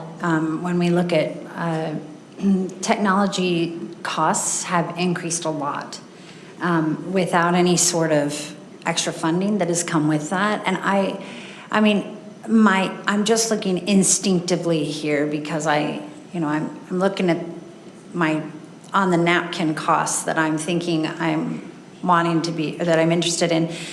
I mean, the cost of one-to-one Chromebook and having that replaced over and over. Specifically, so I did a big research project about the new textbooks. And the fact that now it's really hard to get a print textbook. There's a lot of data out there that shows that our memories learn better from an actual printed book than they do from the scrolling, because we kind of tend to look at things like their advertisements rather than important, all kinds of reasons, right? And so, but when I looked into, well, let's get printed textbooks. Well, they don't really make them anymore. They don't update them. And so we're kind of forced into a digital world, right? But then when we're on the digital, I know you guys all know this, I'm saying it for our public. When we go to the digital model, we have to pay every year. We have to pay a subscription. Whereas before, we bought books with the, that was like, here, you're going to keep these textbooks for 10 years. We would stretch it to 20. It's true. and That's true. To be fair, we do the same with computers. Okay, it's good, okay. But my point is that I know that our textbook allocation has grown significantly as we've moved with technology, and that had to have been reallocated from somewhere in our history.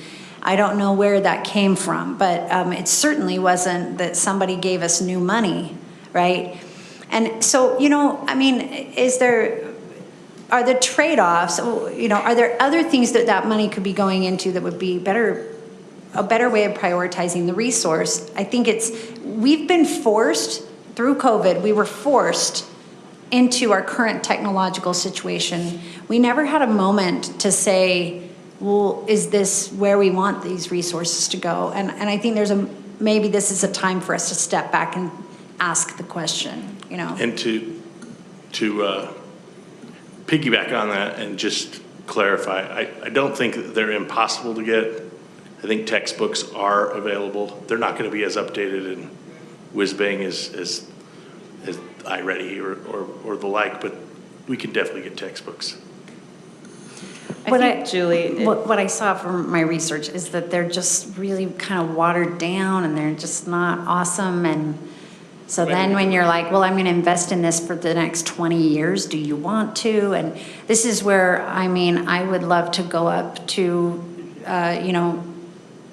get all of our school districts to say phooey to the subscription model and create a demand market for textbooks in the state of Utah. I think, to me, that is the only solution I can see to getting a quality textbook again, is for all of us to band together. I do have to say that in our recent RFP or instructional material adoption meetings with Jared's department, Todd's department, and Rick's department, we've been having these conversations about the model and how our hand has been forced. We've gone from owners to renters and all of that, and talking about ways to start to be back in the driver's seat of that process. With that said, I do feel like there is, I don't know, we did, what you said was 100% true. We went from nothing to all of this digital. I had no time to catch up, and that happened with our adoption process too. You can see the amount of money we spent from here to here in no time. But it does seem like some of these companies that are housing these programs are also starting to level out a little bit, not constantly recreate themselves in a way that continually gouges us, but are becoming a little bit more consistent. I still don't know. We've only been through one cycle of digital adoption, really. And so until we see kind of where it goes next, I think the jury's still kind of out on whether or not they're going to kind of step in line. But we've been getting more particular about what we put into RFPs and a little bit, I don't know, more scrappy with like demands of what needs to be there, and maybe potentially what, are the revisions and the upgrades included. Those kinds of things are conversations we've been having. I will say, as a as a software owner, we moved from you buy the software and you own it to a subscription model, and it is significantly more profitable. I will never go back as a company. And so, I cannot see, I can only see that people are going to look at ways that they can more take advantage of the subscription model. That's fair.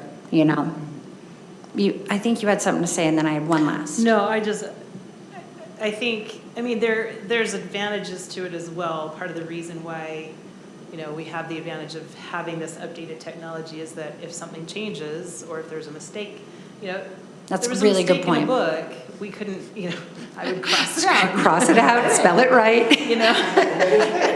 It's fixed, at least for now. So anyway, I mean, there are some advantages to that. You have updated, the best information updated, hopefully. That's a very good point. So, I mean, there are, we do want to recognize that there can be advantages to it, but the disadvantage is that, yeah, we are no longer owners, we are renters. And I think it's very important for us to understand that as we have conversations about budget and about things like this, because, I hear often, well, we're spending this much more money on education nowadays.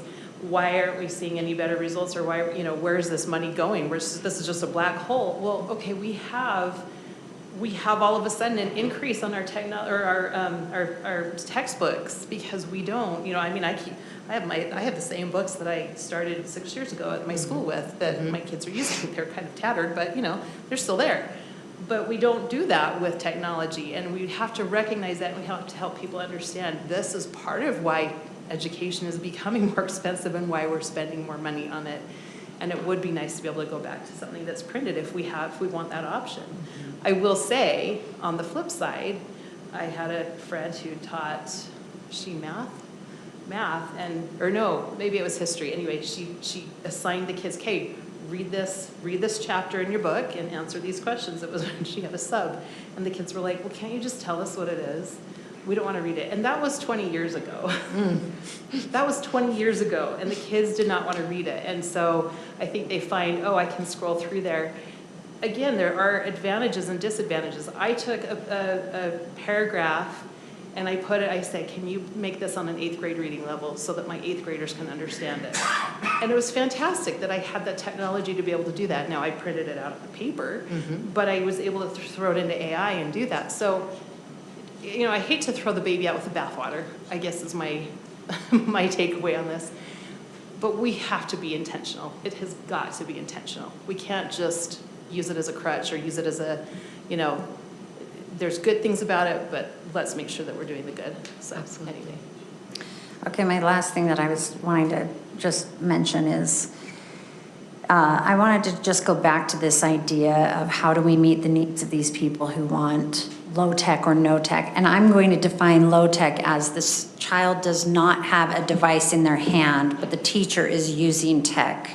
Okay, that's what I'm going to define low tech as. I think there is, I think that I posit that we as a board should ask for some options of how to help these people, how to provide for these parents who want this. I think that it's very important in the way that we position ourselves competitively to have options for these parents. One thing that I have done, especially starting with the cell phone policy discussion, a couple years back, is talked to a lot of students about technology. And I've told you this before, but the most surprising thing to me is that students in high school are the ones who want the most restrictions in elementary.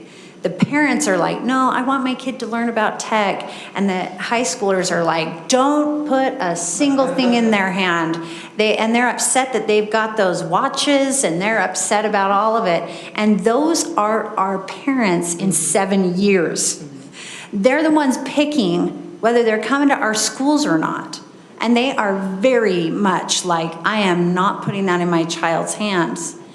So I think that we need to listen, and we need to start providing options. And I think you brought up a really good point, Chris. I think it was you about that, we have things that are assessments and things like that are digital.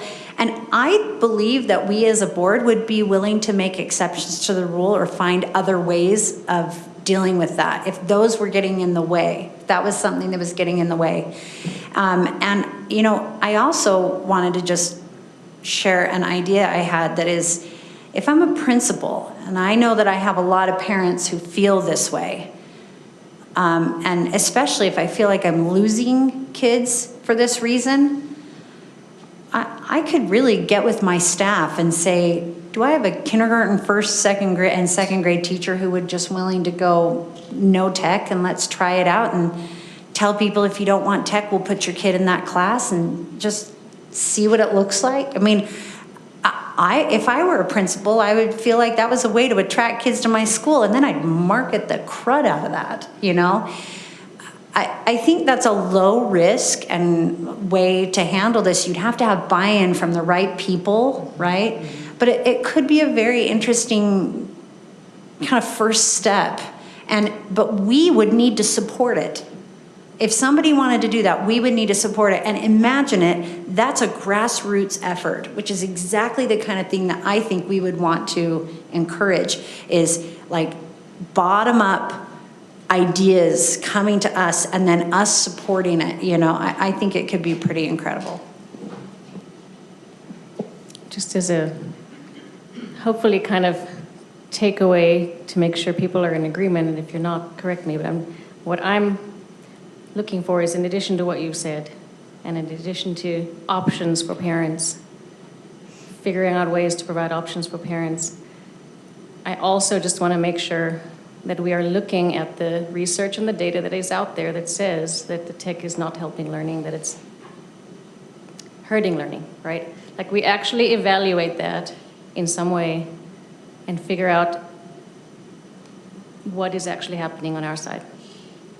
Because I mean, for a cognitive neuroscientist who specializes in learning to say that the tech is hurting development, I think we should take that seriously and at least do some granular level evaluation, better than we've done to this point, to say, is that really happening? Is it happening if we reduce it to a certain amount of time? Something along those lines. And so that's asking my fellow board members if you agree with that point as well. I do agree, and I think it's interesting. I mean, it's going to take some years to vet out that kind of data, but if we don't get started, in terms of your idea, Julie, of maybe looking at a classroom here and there in a school, we have no basis to evaluate such data. So if that's in fact what our parents are demanding, and we need data to make better decisions in that regard and compare a high-tech classroom or a mid-tech classroom to a no-tech classroom, we have to create those classrooms to be able to evaluate them. Board President, I would want to know what our next steps for, like, what do we want as a board to be the next steps on this issue? I agree. I think I'm hearing that we would love to, I think the key, and to your point, Clark, is that we need to gather some data. So I would like to know, I think we would like to hear from our parents. Is this, are we using technology effectively? And do we have enough that are interested in having a low-tech or a no-tech school? Or at least a classroom that operates that way? Do we have options for textbooks? What does that look like?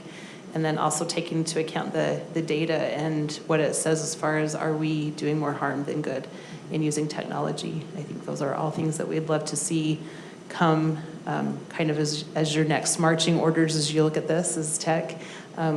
Like I say, I appreciate what ed tech does, and that you guys have done a lot to get this together, so I appreciate that, and the technology coaches working with the teachers to make sure that this is effective use of technology, but let's make sure that we're doing it the right way and that it really is helping. I also, part of that, I would say, back to my average screen time conversation, I would love to see a breakdown by school. I understand it might be too complex to break it down or not even possible to break it down by teacher. But to your point, Julie, if you're hearing a lot that my kids are on screens, well, maybe your area is, maybe you have a higher than average screen usage school in your area, and that's where the parents are coming from. Or maybe there's others that use very low tech, but yet their scores are phenomenal. That would be another data point. But if we're not willing to break down the data by school and see where is our technology being used the most, the least, is there a correlation to student outcome, positive or negative?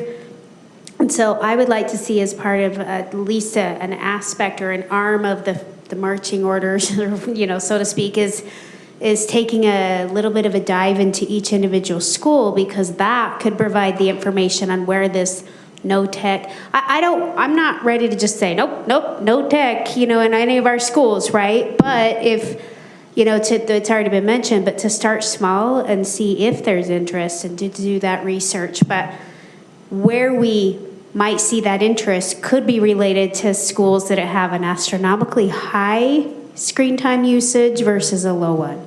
So I would just like that included, so it gives us a little snapshot. I know if that report came out, you better believe in my 13 schools, I'm taking a hard look at that, right? Yeah, we'll definitely look, and it's not we will see if it's possible and see if we can pull those numbers for sure. I had forgotten that I wanted to say that it might be my hardest part of my parenting was figuring out how to teach my children healthy habits with technology. And I recognize that you are trying to do the same with 4,000 teachers, and that is a huge, exhausting task. And I really appreciate your efforts. And I understand because I only had 4 children and it was just never perfect. It was never to my satisfaction, right? And I think that it will never be to any of our satisfaction here either. So while I'm here, talking about the need for change and all the things that I'm hearing, I really feel like you guys are doing a great job in trying to help our teachers utilize this tool and make adaptations. And it's a big job. So, so I want to make sure to thank you for that. And just to make sure we are all on the same page, I'm sure. And I think even as far as concerns go from parents and from research, when we're talking about technology, we're not talking about smart boards and overhead projectors. We're not saying we should go back to using candles for light in the classroom. But it's the technology that the students have to directly interact with, if that makes sense, the curriculum and the devices that they have to interact with. Yeah. Agreed, Kim. Yeah. I think we're all on the same page with that.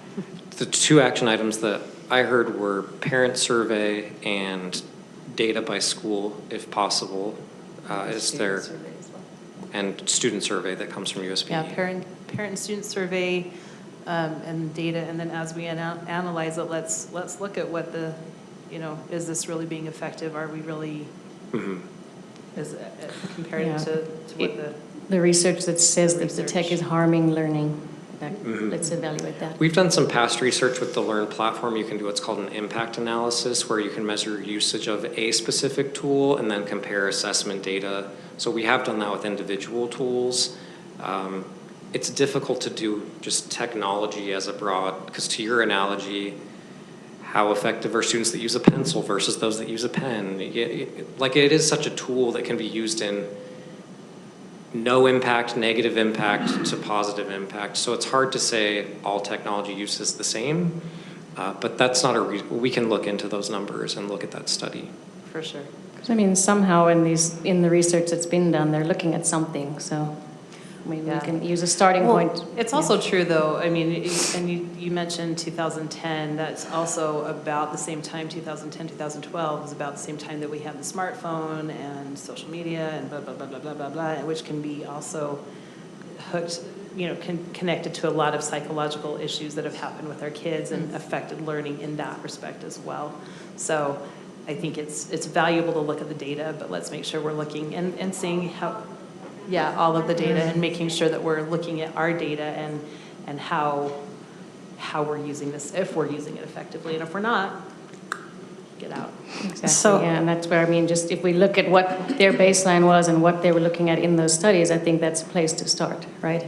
If the studies are including like cell phone use at home, that's not really what we're looking for. Right. But evaluating that is should be one of the action items. So I actually heard 4 things, and so one was the school use by school. One was the parent survey. One I would call a literature review, which is not necessarily a review of what's going on in our district, but just a research review, right? And then the 4th one was my ask, and that is for ideas of how to serve the parents who are just like hell-bent on, I do not want technology, you can't convince me otherwise. I don't know that that needs to come from them, though. I think we need to get the data from them, and then Okay, that's who our does that job. come I from? think that's our job, to look at that and say, how can we best serve these? That's. I let's would get the want- data. District administration could be. I would want Yeah. my ELT team bringing that to me. Sure, that's the ELT, but Yeah, I'm okay. just saying that's not, that's I- no. those are your correct. marching orders. I also heard a fifth one where Julie was going to get all the other districts to band together and build our own textbook. That will be my That would be to-do Julie's list. marching I will put that on my to-do list. I'm working on it already. I'm with you. I've been talking about that for decades, so So let's do parent it. survey / student survey, I think we'd like to start seeing some, and honestly, to me, I think a question needs to be, do you feel like technology is being used effectively in your classroom? Do you feel like you're using too much technology? Do you feel like you're using not enough? Things like that, literature review, school data, or data according to school, and then how to meet the needs. That's going to come more from us and ELT, how to meet the needs of these parents as we get this data and start analyzing it. I think it would be helpful for us to see that, so. Okay. Thank you so much, you guys. We Yeah, appreciate thank you. Thank you for your thoughtfulness and this conversation. It really just shows your commitment to what's best for our kids, so we appreciate it. Thank you. Thank you. I'm going to suggest that we take a 3-minute break and then come back for Todd's riveting. As we study that, it makes me think about devices. Because when students go in their kids, we have 600 devices.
continue on. We're going to turn the time over to Todd Haber, our business administrator, for our payroll adjustment suggestion.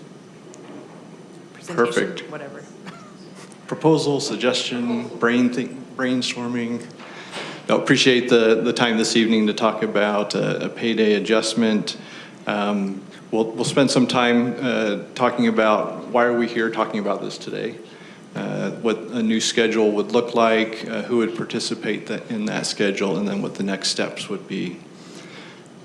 To talk a little bit of how did we get here.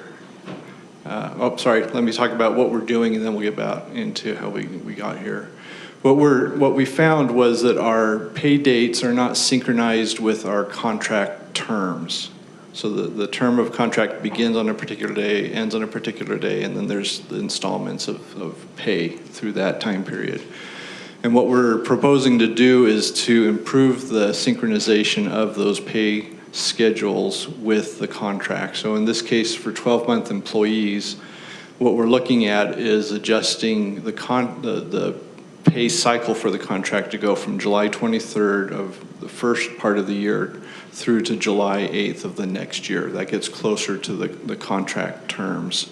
For 11 and 10.5-month employees, that would adjust to August 8th through July 23rd instead of being August 15th to the 31st. And then for the 9.5, and 10-month employees, that adjustment is September 8th through August 23rd instead of the 15th through August 31st. So that's what we're suggesting can be done to better synchronize pay dates with contracts. So, and yes. Sorry, the 9 and 10-month employees, September 8th. So it moves up for them, but everybody else would move back. Brilliant. You're going to catch. We have 3 different impacts here as we adjust to the pay this new pay cycle. So you'll notice right up front that the 12-month employees actually move back a week, and our other employment groups move forward. We're all going to come to the same day as far as pay days go, but we are moving in 2 different directions for different reasons. And this will coincide with September 8th timing. How did we get here? Several years back, the district went from a monthly pay cycle to twice-a-month pay cycle. And when the district did that, they just did a hard cut across. They just said, here's the date, boom, this is how your pay will work. What that did is those employees who are on a 12-month contract, because of the hard cut, simply got paid a check, and it wasn't synced with their contracts. So the effect was that they were paid in advance by 2 weeks because of the hard cut across. And so what we're looking at is how can we correct that particular impact. So when we talk about what the changes will do, one is to correct that very feature, is that we're essentially prepaying our 12-month contract employees, which is not a very good business practice.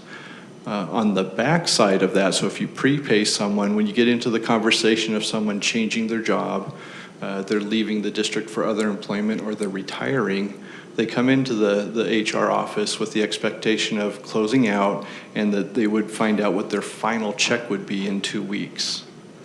Well, when you're prepaid, there isn't a check coming in 2 weeks. In fact, it matters when you come to have that conversation with HR. If you come in right close to the end of your contract, the answer could be, well, there won't be a subsequent check. It's just, thanks for being with us. We appreciate all the work you've done, and good luck in your future. If you come early in the contract year, because of the way the cycles work, you might have a conversation in the HR office that says, thank you for working for us, and you actually owe us some money. So as you leave, because we have to true up the 2 weeks that was paid in advance, you'll owe us some money. And those have turned into some pretty hard conversations, as you could imagine. Someone thinking they'll get more money in 2 weeks, and in fact, you owe the district money. And it impacts everybody at all levels of the 12-month contractors. So whether you're the superintendent or you're someone else that's working on a 12-month contract, you have the same conversation. and it's discouraging. So that has created some confusion as people separate from the district, and we want to get out of a mode of discouraging people after their wonderful service with us. On the other side, we have our teachers, when they receive their first paycheck. It's not till much later. We're asking them to come early in August to start working, so this would be a new teacher, but their paycheck isn't going to show up till mid-September. So there's a huge delay. By moving the pay dates in coordination with the other employee groups, we can actually move that paycheck forward for those individuals on those 9-month contracts. So instead of waiting to the 15th, we can pay you on the 8th. It's not a lot of time, but it's better than waiting till the 15th. So it moves that forward. And that also has the same effect on the 10 and a half month employees as well. It brings their payday forward. Also, we find that through our school year, many of our holidays, well not many, several of our holidays hit right on what would be a regular payday. So around the winter break or Thanksgiving, those times. And we're already being asked, well, can you bring the paycheck forward and pay us before those breaks so that we can take care of our other responsibilities with families and celebrations and things like that. By moving the dates forward to the 8th and the 23rd, we actually miss those types of conversations and those complications because the monies, the paydays will actually flow and the monies will be available earlier. So those are the things that we're looking at in making the change. A lot of questions have come up, and actually I've been in this conversation for almost 2 years now. We've had members of the association talk through what does it look like to move pay schedules, and in particular moving it in this direction. They've asked really good, insightful questions, and in fact we'll talk about an FAQ that they've helped to populate in a minute. But this is the schedule. So if you look on the left-hand side where you have the blue writing that says current 15th, 31st payday column, you look at that first purple number that says Wednesday, July 15th, moving to the new schedule would move that payday to Friday, July 17th. So it's moving forward. What you'll notice in this schedule is that we don't immediately jump to the 8th and the 23rd, because we realize that in pulling this pay date forward for some and pushing it back for others creates timing issues in personal finances. So through the month of July and August, we're going to stagger the adjustment over time by a few days to help ease that transition into the new pay date. So you can see again, the July 15th goes to the 17th, the July 31st would go to August 3rd, and August 31st would go to September 8th, and that's when we'd be on our regular cycle from there on out, 8th, 23rd, 8th, 23rd, through the balance of the year. I'll talk about the 31st to the 8th and the 31st to the 3rd in just a second. But this is the general scheme that we've put together to try to transition through and mitigate some of the timing impacts for our 12-month employees.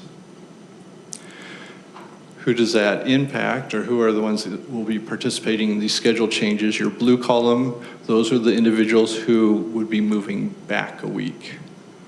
So from this, any supervisory positions, custodians, maintenance, this isn't a complete list. This is just an example of some of the employees who are on 12 months. So 948 employees would be moving back 1 week in their pay cycle. Those in the red and in the green would be moving forward a week in their pay cycles. Now, we have had some concerns, especially in our association conversations about, well, what about those individuals who need to make their rent payment or their mortgage payment on the 1st? You're taking the check that would have been the 31st and you're pushing it to the 8th or to the 3rd, like that. It's just on the wrong side of the 1st. Yes, that is an outcome that happens with this pay adjustment. And so we've introduced an idea that we would have a 25th or a 25 pay period calculation. So you would take your full contract, divide it through by 25, and we would have a 25th pay period that would fall between the 17th of July and the 1st of August. We can figure out what that date is. It'll just be a special pay run that would put 1/25 of your contract available to you, which could then help you over that initial hump, provide you funds into the future. And then, yes, you'll need to do some personal financial planning so that you don't quickly spend all the dollars, because you will have more money up front, but then that would help in your timing through the balance of the contracts. So even though the check comes on the 8th, you will have already had enough money from that very first one to help push you through on the personal financing.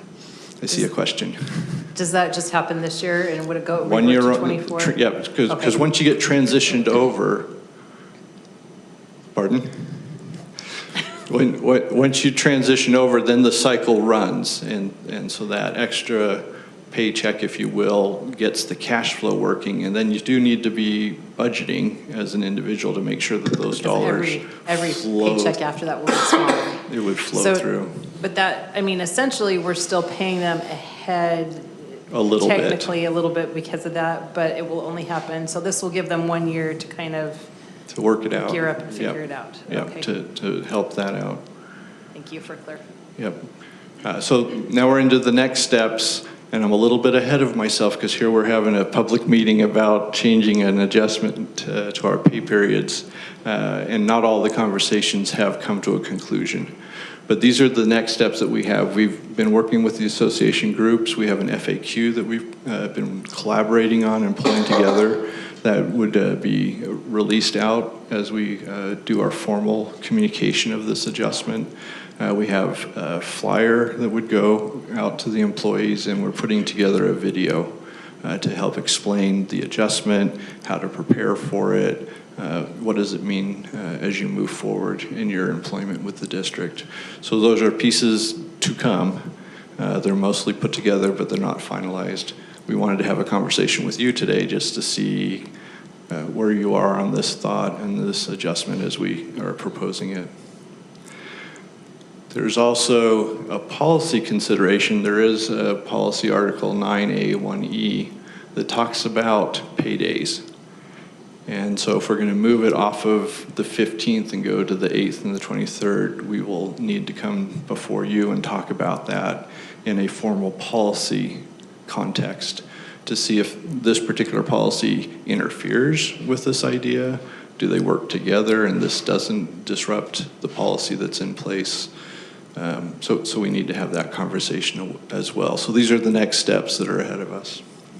Why does this policy, it only covers the one? Is it just implied? Am I reading it that wrong? The second one, the second paycheck? The second paycheck is in one. The last paycheck is working in day of one, the each second month. Okay, is so in that's the one. Oh, and number one. Okay, my apologies. So again, we want to visit this policy to make sure, does it work? Is it in conflict with what we need to do to adjust our pay schedules? So that's it in less than 5 minutes. So, are there any questions? So all of our associations, partners have been, they've all been a part of this conversation, and everyone is kind of kumbaya about it? So there has been representation from each of the associations. I cannot say that we're all kumbaya about it, because there are still concerns about, like, why are we really here, and is this a necessary fix? Is this the only way to do this? We've been through 4 different iterations over the 2 years that I've had the conversations. This is where we are today with this phased-in adjustment and then a potential 25th pay. So that's where we are right now. Some people are saying, yes, this is going to be really important for our group of employees. And others are saying, why are we doing this? We don't need to do it. I think it's better said that accounting and those that have to deal with folks that have retired Yeah. are thinking this is a great idea and we should do it. And almost everybody else is like, what? Why do we have to do this? Except for a first-year teacher. Who doesn't get paid for 6 weeks. True. Or the employee that's not an employee anymore when they First-year leave and teacher we doesn't tell get them that paid we for need to 6 collect some weeks. money back from them. How does that look for a first-year teacher with this policy? They'll get paid sooner, They do get paid soon. a week sooner than they would have, which is great when you're living in your car. I can understand that because, you know, when you're not feeling the pain of something, like why make change? I can see that. I want to make sure and clarify, because it's been a confusion. Everybody gets paid a contract, and everybody will get their entire contract. It will not change. You will get your contract. It's just when you would get the full contract for this year or subsequent years. It's nothing about trying to draw back some money from you. Right. Yeah, so this is not a budget savings exercise. Too bad. We could use a budget savings exercise. And to that point, this is not the way to do that. I didn't really mean too bad. I would never want to take money from our employees. And Wow, that came out totally wrong. This 25th pay plan is also not additional money. It just means every single one of your paychecks will be slightly less than it would have been, because instead of getting 24, you get 25. And to be clear, we're only talking the adjustment for this year, and then it gets us all back on track. So to me, this is a reset that sets you up for a very forward-thinking 24 pay period year once we get past this initial year. And even the 25th paycheck is an opt-in. We're not, if you're not worried about it, you don't just stay on the regular 124. So we're not forcing this on everybody. This is an opt-in. Thank you for that clarification. So the scheduling. Well, that's a no-brainer then for me, just saying. Just to clarify though, the change of dates is not an opt-in. Correct. It's The the 25th paycheck check. option is Correct, the opt-in. correct. And that's for 12-month employees or any employee? So that's for the 12-month employees, because they're the ones Because they're the ones that are that have a gonna- delay of 1 week. Okay. Yeah. Kim, did you have a question? I do now, because an email came in as we've been talking. So my question would just be regarding the timeline. If employees are requesting that we give them a year notice before making such a change, what would be the reason for proceeding now, not waiting till next year? So we already have delayed this 1 year. We had that conversation. So we just keep delaying a decision that we have to make.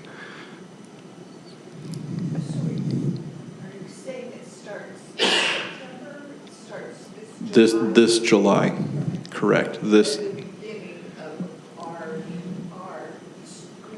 Yeah, as we get into the next contract, so your 12-month contracts are starting in July, your teachers are September, your other staff are starting in August. So we're just picking them all up at the start of the next contract. Correct. Correct. Yep, they'll be 24. And I think it's important that, I'm not a payroll expert, but going to a retired employee and asking for them to somehow repay money, then we don't have the right systems in place. If we are allowing those circumstances to happen within our business, so to speak, within our corporation then I appreciate why you're bringing this forward, because our systems are not set up in the correct way, because we shouldn't have the systems and processes set so that some employee when they retire, that somehow we have to chase them down for funds. Yeah. We got to fix that. Yeah, that's back to worst case scenario. Absolutely shouldn't happen, yeah. Yeah, and back to the timing question, we're having this conversation with you as early as we can. We have our ducks in a row well enough to bring this to your attention so that you can weigh in on it, which is still, it's not 12 months before employees would be participating. It's at least 7 months so we can start to get the message out and people can start preparing. So we're not callous to the timing, we're sensitive to it, and we're meeting here as quick as we can with you. Yeah, I think it's a serious issue that needs to be fixed was not aware it was happening, but I'm glad you're raising it and doing what you can to fix it. And it sounds to me like steps are being made to try to mitigate the impact. I do understand that it feels like when you're the one receiving the paycheck and then having a delay that you're having a week of work stolen from you maybe, or something to that effect. But short of us having the foresight when this problem was created to not create it in the first place, we can't change that at this point. We have to fix the issue. I know the superintendent, as he's explained this to people, is worried that at some point someone might audit us and say, you're paying all these people before they worked? Why would you do that? That's not appropriate. Just to clarify, because per that email that you guys got, because Todd explained this, when the pay period ends, can you explain how that, like when it ends? Because they are getting a paycheck after that pay period, but it's not for that pay period, correct? The check that they're getting is for the previous pay period, and that's why to them, they're like, well, wait a minute, I've already worked that, but it's not synchronized as we normally would think about. You work 2 weeks, process payroll for 2 weeks, and you get paid. That's the full pay cycle, and that's how we got out of sync.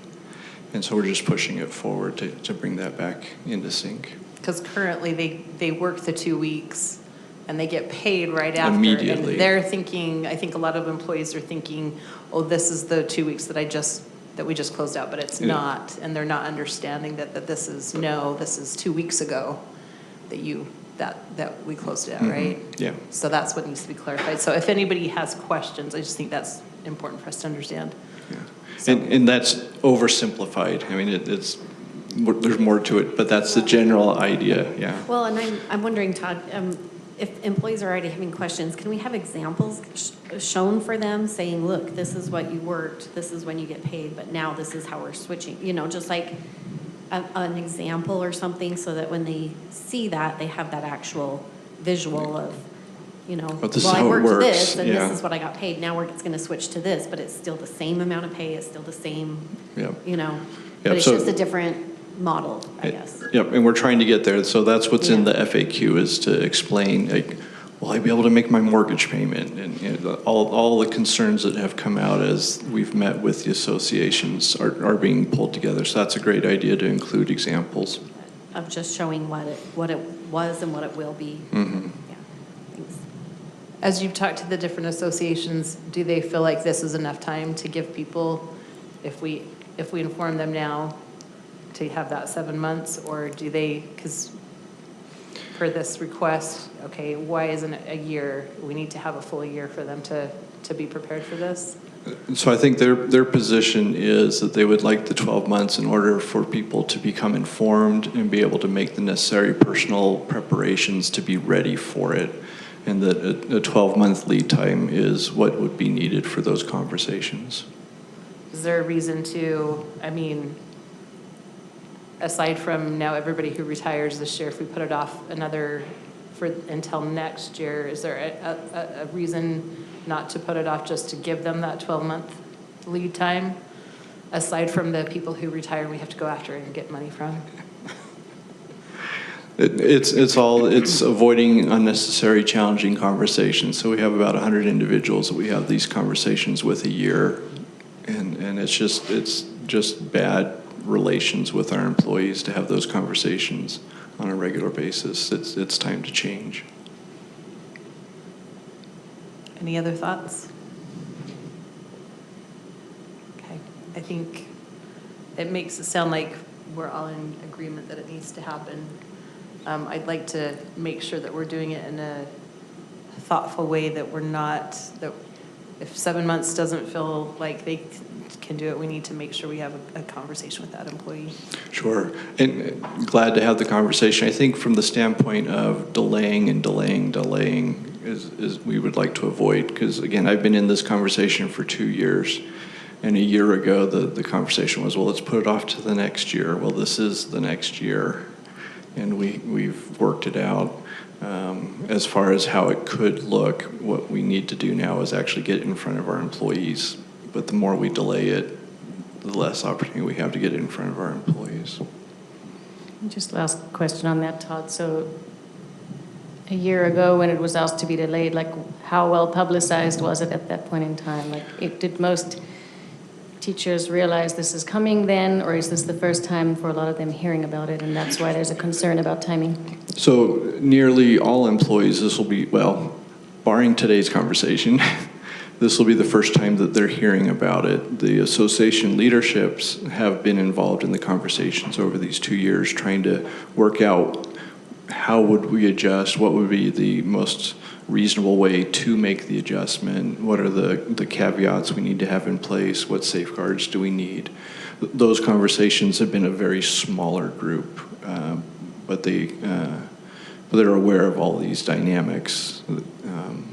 But yeah, the general employee population would hear it the first time as soon as we can roll out our FAQ and the rest of our material.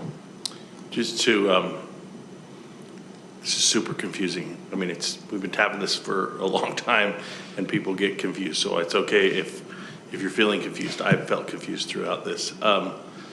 While everybody gets affected because we're adjusting the pay dates, it's only the 12 months that need that 25th pay period as an option, because of they're really the only folks that are having this problem that we've paid them, and now we have to collect it back from them. It's just that small group of 12-month contracts, not the masses. I mean, I guess the 948 is still a lot of people, but it's not that 3,800 other folks. I guess the question is, can we still release this and say, this is what's going to happen and lock it in, but wait till the following year just so we can give them a full 12 months? Because it sounds like, per conversations that I've had with other employee groups, it was kind of promised that they would have 12 months. So this is not 12 months, which is a difficulty for some people. So that's, can we move forward saying this will happen? I realize that's a risk on our audit end and hard conversations with the 100 people, but where do we balance that to help? Well, just to make my opinion, I don't want to do that. I respect if some of you do. I would rather clean this up. Maybe that's my HR background coming in. We have an opportunity to correct this. It is 7 months' notice. I can appreciate we're talking about 97. Is that what you said? This affects? The 948. 948. Yeah. 948. Those are a lot. Oh, I'm on the wrong column. 948. I can appreciate that concern. I also want to protect our asset, which is money. And I want to make sure that those systems and processes are in place within our payroll department, that we're not setting ourselves up to ask for people to pay us back upon retirement, if that's really how it's set up. This is an opportunity to clean it up. I think conversations have been happening in their associations. Now, if those associations have chosen not to bring it up to their employees, I think that's on them. Once we communicate with our associations, then it's their job to take that information and their data out. And so I feel like we've done our due diligence to communicate with the executive leadership of the associations, and then they can take that information or they can sit on it. But we've reached out as we should. But maybe I'm outvoted, and that's okay. I just think we have an opportunity here to fix this, and I don't want to punt this down the road yet again. Any other thoughts? I have to just say, to me, it's not, I mean, how many years? You say several years ago we made the change that caused the problem. How many years has this been happening? I don't know the exact year that it changed. 20 or 30? So we've been dealing with it for 20 or 30 years. Just from my perspective, It wasn't that long. I was going to say, I got paid on a monthly basis. It was within the last 15 years. 15 years? Okay, still a while.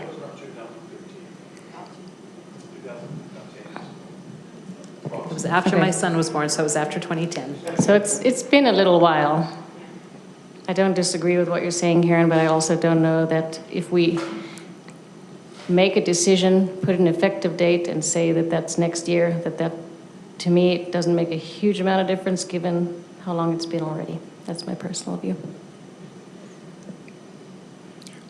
And I don't know what the value difference is between 12 months and 7 months in helping people prepare. It might allow them to perseverate on it for a longer time and try and find other reasons to make different adjustments. It's time to make a decision. And it's not, we're proposing it to you. I mean, you can tell us administratively to abandon ship or to make other adjustments. We just wanted you to now be on the same level as the other conversations so that as notices go out, you know why. I can appreciate that. I think board members, since this is not something that we are going to be voting on, if we, as we have concerns, please bring it to ELT, maybe Todd directly. I would appreciate being copied on those responses, just so I know what kind of concerns you're hearing, and if this is really something that we need to then pull back and say, nope, let's give them another year.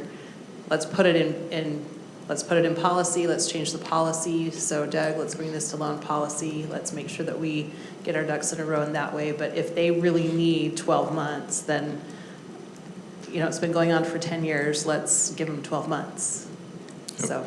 And again, we have next steps, so we still have communications with our associations as to the FAQ, the other materials that we're going to put out, and then you've touched on the fact that we may have to get a policy piece in front of you. Thank you. Just a question, so if this is a change is this a change in the policy, Doug? 'Cause I thought for sure that we would need to vote on this. We can't vote on it today. We have to. I didn't think we were going to vote on it today, but. Yeah, we'd have to bring this to loan policy. So we would be voting on, because you said, and that made me confused. Okay, now I see I was confused. Yeah, we'd have to change the policy, so we'll bring this to loan policy, and it should be a pretty easy change, and then we'll bring it to board meeting and vote on it as an action item. I'd like to know when we change the policy to that. So if it tells us on the policy. I don't think so.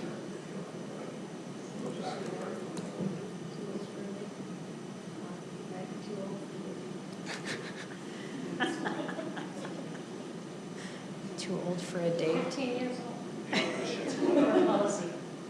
Originally, the policy was that if you worked in the district office, you got paid twice a month on the 15th and 31st. And if you were in school, you got paid monthly. And Dr. Bates felt like that was awfully unfair. We treated school employees differently than the district office employees. And so the policy's been happening for a long time, but around 2014, 2015 timeframe. So Dr. Bates said, let's pay everybody semi-monthly. Well, back then, there were only like 60 people on a 12-month contract who were being paid semi-monthly, so, and they were the superintendent and key people, so we had time to talk to them in advance of it. But when we made that change, we added 800 or 900 more people to being paid semi-monthly and split it up, and we caused a real problem in 2015. And I'm the one who gets to have those really ugly conversations every single pay period as a 12-month employee leaves. And they're not happy. They think we've been at great things. And I try to keep it at a high level and stop it. I don't want to go overboard to the superintendent. They don't deal with that kind of stuff.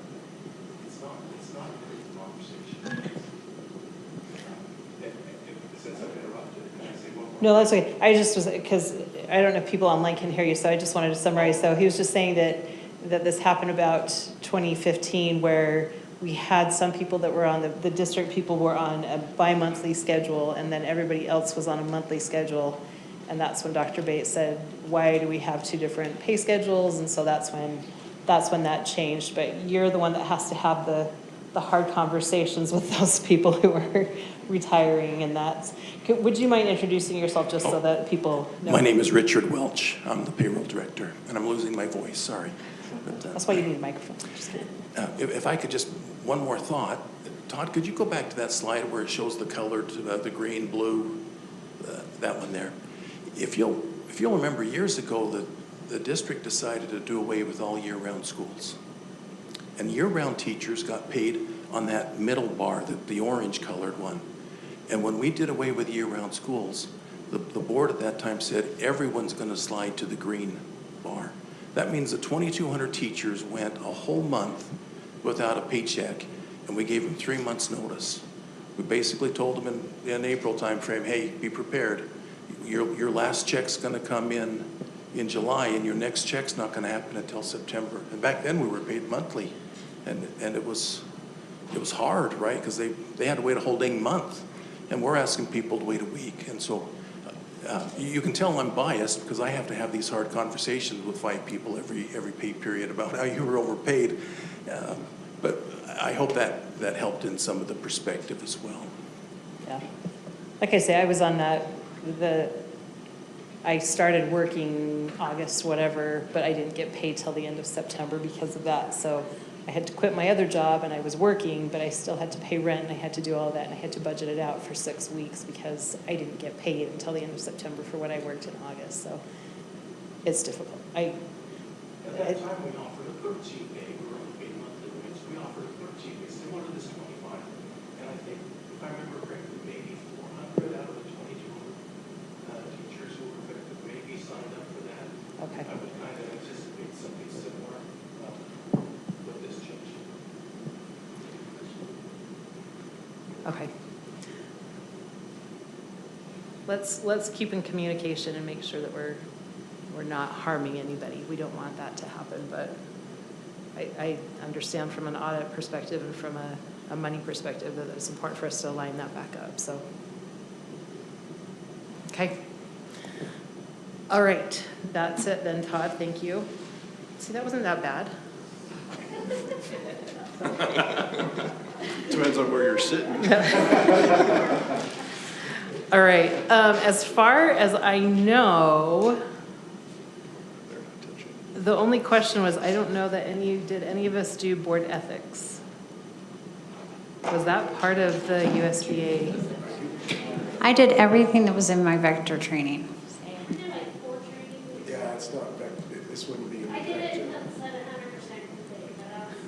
Mine said 100% complete, This so if it wasn't in- isn't, I so want to this- know why it isn't. This wasn't in vector training. Was So It's USBA. the USBA training, but did they do board ethics? But I did that too. But did, And it did have You board guys did it ethics. after a meeting not too long ago. So some people- I'm feeling like I can go home. hang on. The board, I don't know that board ethics was part of the USBA. Before you get started, I'm going right. So I know Julie completed USBA. Sacrifice some time over the winter break so that I could go home right now. Well, there you go. Julie You did are it, going to miss our Connie did our it, meditation I did it, retreat, and Chris but did it. I know if you did this is the best time to meditate for the whole It wasn't year, part of vector Julie. training. It was the USBA, the master boards. You're going to, well, I'm That's saying, what this is. you can zone out. That's what this is.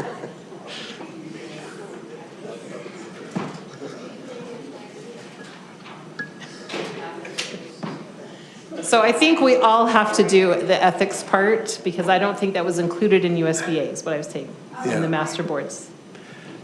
And this is part of, was it? You should know because I've been so ethical ever since. Oh, absolutely. For Vector or for USBA? Do you get a report? Well, USBA was discretionary. You could have done that on your own It to was- avoid this. Well, that was, It was,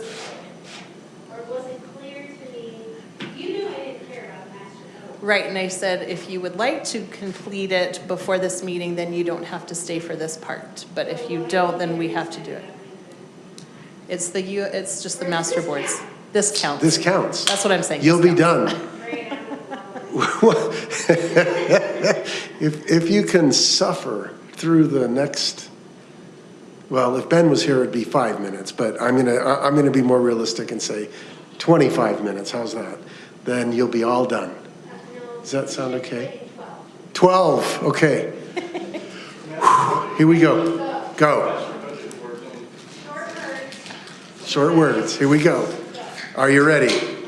So our ethics, a couple years ago, I created just a one-page document for you all to be able to review. This is just a consolidation of our ethical obligations as board members, right?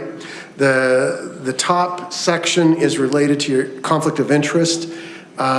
This year there was an addition to state code regarding your disclosures in Utah Code 671616.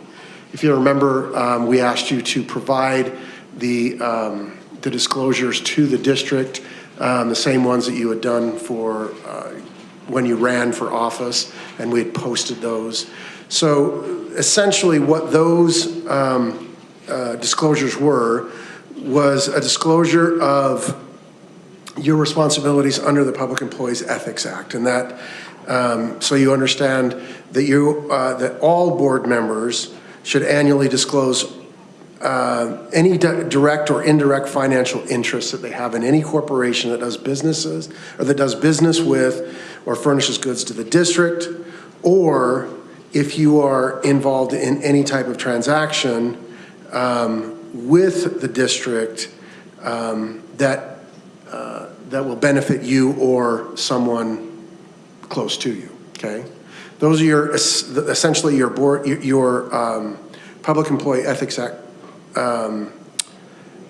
conflict of interest ethical obligations. In the next section, very briefly, confidentiality. You all know very well what your confidentiality responsibilities are. Any information that you obtain in your role as a board member that is confidential needs to be maintained confidentially, and you have a duty as a board member to do so. Just remember that confidential information extends to when you're in closed session in your board meetings, and board members agree to access, use, and disclose confidential information only as required and permitted in performing your assigned duties. Okay? Any questions on confidentiality? I'm hustling, Karen, I promise. Board member code of conduct. So in our own policies, you all passed board policies, to your credit, that listed both your ethics and your commitments as board members. And I don't need to go through those. On the back, there's a list of a whole bunch of those, kind of not in policy language, but in more lay terms. I would just like to point out, in past years, I've shared a couple of those ethical obligations with you. Some things that maybe I felt concerned about. Let me share a few that I'm actually very pleased, and I'd like to provide. I would honor you for being so ethical in your conduct. Number 6. You approach each issue with an open mind and show respect for diverse opinions. I've noticed that among the board members in great abundance. You're very, you work well together. You don't always agree, but you share ideas with one another in a very civil manner. You avoid dominating debates, thereby denying colleagues an equal opportunity to discuss.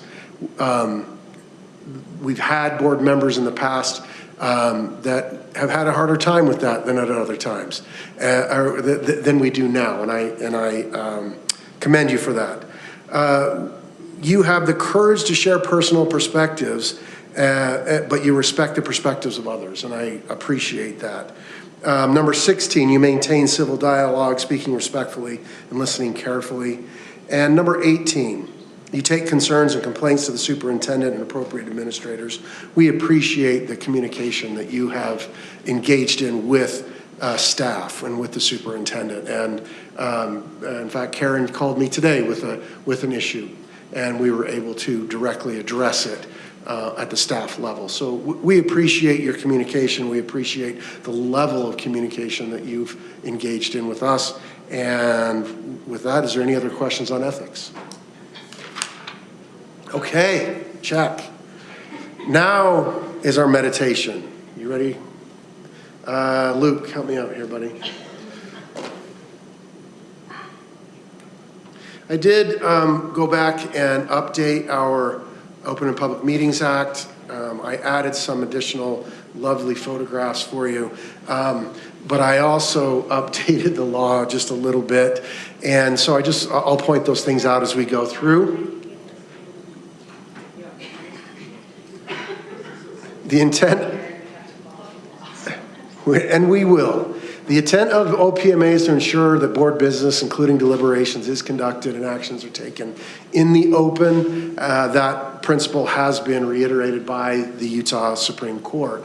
Annual training is required. The presiding officer of this board, President McDermott, is responsible to make sure that you all do your OPMA training annually. Meetings. With respect to Open and Public Meetings Act, the first question is, what is a meeting? And you're very well aware that a meeting is when you have a quorum of board members present. And I always want to reiterate number 2, to discuss, deliberate, and receive public comments and act upon a matter over which the board has jurisdiction or advisory power.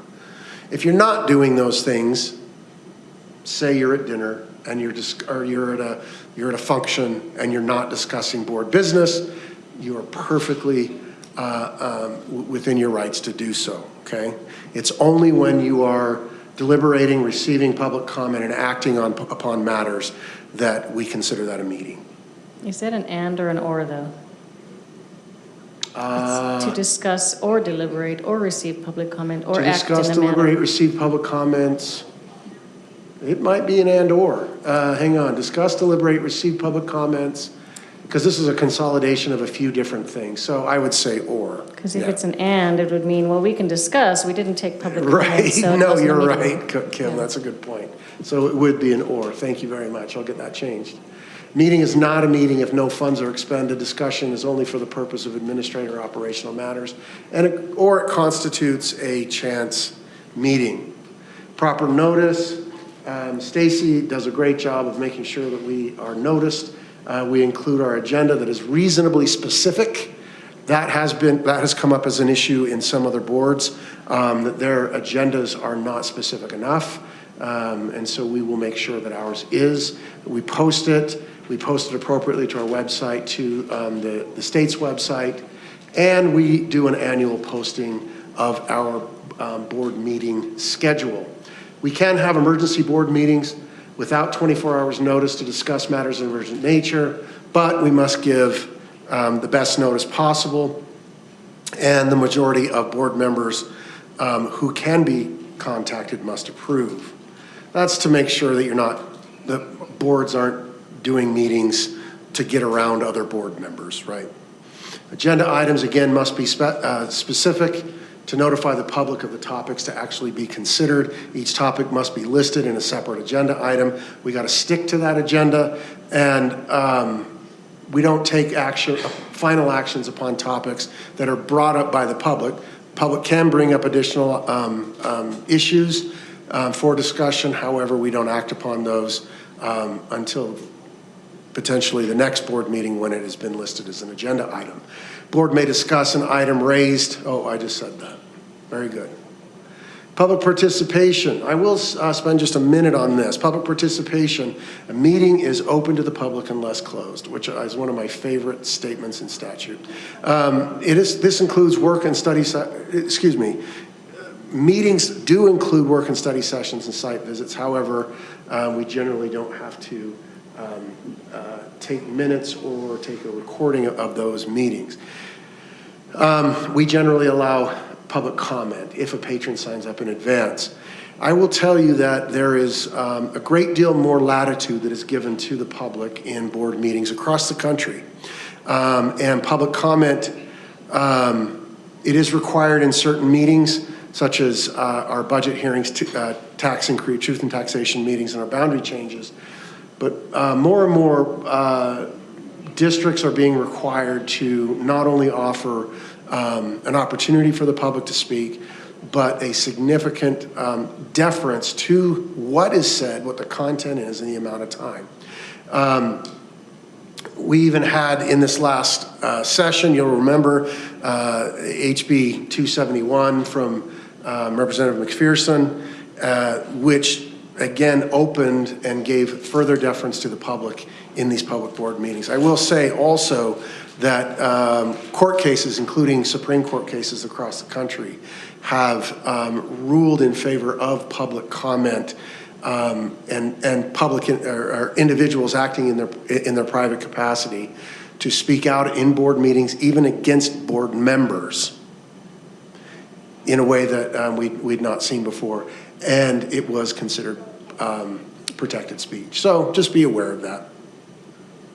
Minutes and recordings, again, this is Stacy's wheelhouse.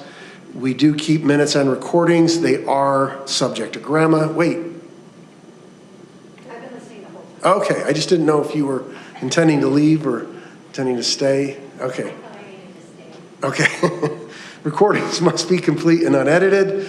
Draft minutes must be made available within 30 days and must be posted and made available 3 days after they're adopted. What goes into the minutes, date, time, and place of the meeting, names of members, substance of all matters that have been discussed or decided by the board, and may include summary of a member's comments. That is in the law, and we've taken advantage of that more recently than we have in the past. We take a record by all members of all votes that are taken, the names of the public members offering comments with a brief summary of the substance of their comments, and information requested by a member to be made part of the minutes. Electronic meetings, I'll just say briefly that these are not you participating via Teams meeting or via telephone. You're welcome to do that. These are electronic meetings that are set up as electronic meetings. Notice of those electronic meetings shall be provided at least 24 hours in advance, and there must be a means for connection and anchor location and space for the public who want to attend, and board members may participate. Oh, I already said that. Now you get to chill. See, this is your meditation time. Julie, I'm glad that you came back to give yourself an opportunity The to USBA did not have relax. meditation time. I know. You need meditation time. You need self-care. You need some self-care. Okay, I do want to make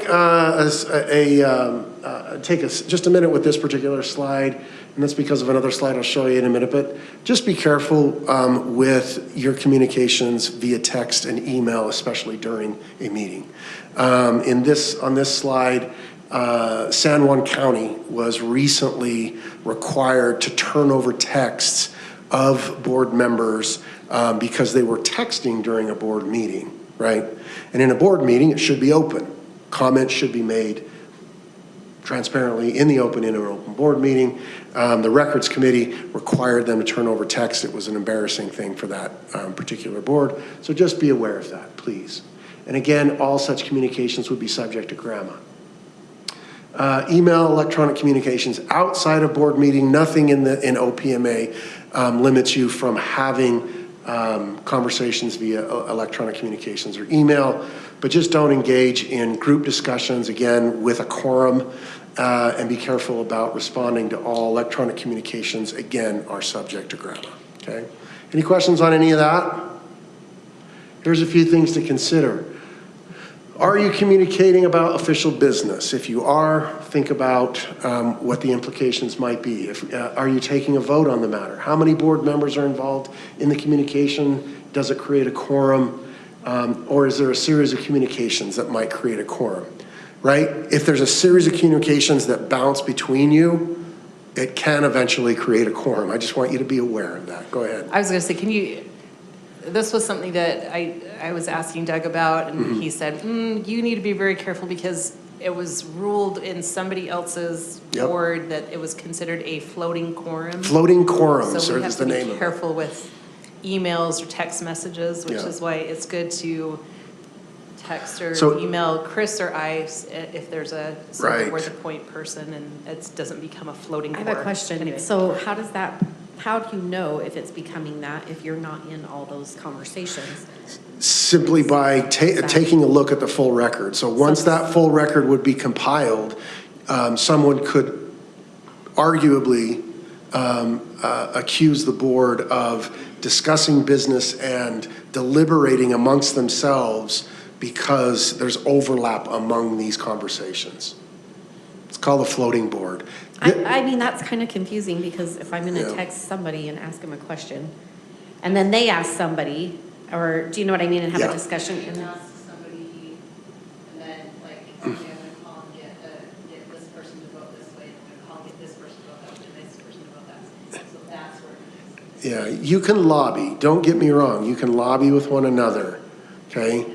But you can't commit to votes, you can't have conversations that would bind you in some way, because once those are compiled again, then that may be the thing that constitutes So just a asking floating them quorum. what their thoughts are on it or how they're gonna vote would be, Yeah, just you in- talk about how you're gonna vote, your position, those kinds of things. Okay. That's always good practice. If you wanna communicate with one another, but communicate through board leadership, that's always a good practice. Just be careful if you're having conversations amongst the group that start to look like, well, who's gonna vote for this and who's not gonna vote for this, and those kinds of things. That's when you're starting to basically do board business, but not do it in the open. So because I want clarification on this, and I think I asked you about this, but we always have the potential that you have to replace a board member, and this has happened a couple different ways in the past, where they've gone into closed session, and according to this, we shouldn't be going into closed session because they're not technically an employee, and if Right. you're interviewing for a position, but then we've been like, okay, let's saunter and go talk to people, and that's okay though, as long as we're not saying, well, I'm gonna vote this way, you should vote this way, or what are you gonna vote, like, in that way? When you saunter, what do you mean? Like you're lobbying one another, that kind of thing? Is that what you're saying? Because Yeah, I mean, where does it cross that line between lobbying and between, I would say once you're trying to pull together a quorum to vote on a particular matter in a certain way. okay, Yeah. so we're okay to do that? Yeah, As long absolutely. as we're not, Absolutely. You can discuss with one another what your positions are. You can discuss with one another how you're going to vote. But once you start trying to vote somebody off of the island, for an example, I mean, if you're trying to get enough people to vote in one direction and to oppose, maybe somebody else in the board, those kinds of things are going to be challenged. They were challenged by another board. It was Davis, actually. The one board member challenged the vote in a board meeting because they had been accused of a floating quorum. Okay? thank you for the Yeah. clarification. I'm sorry, okay. for clarification, you said we together to discuss who's going to be voted off the island. Which island are you referring to? I'm referring to, let's see, that island. Yeah, that's the one. Okay, we're on our home stretch.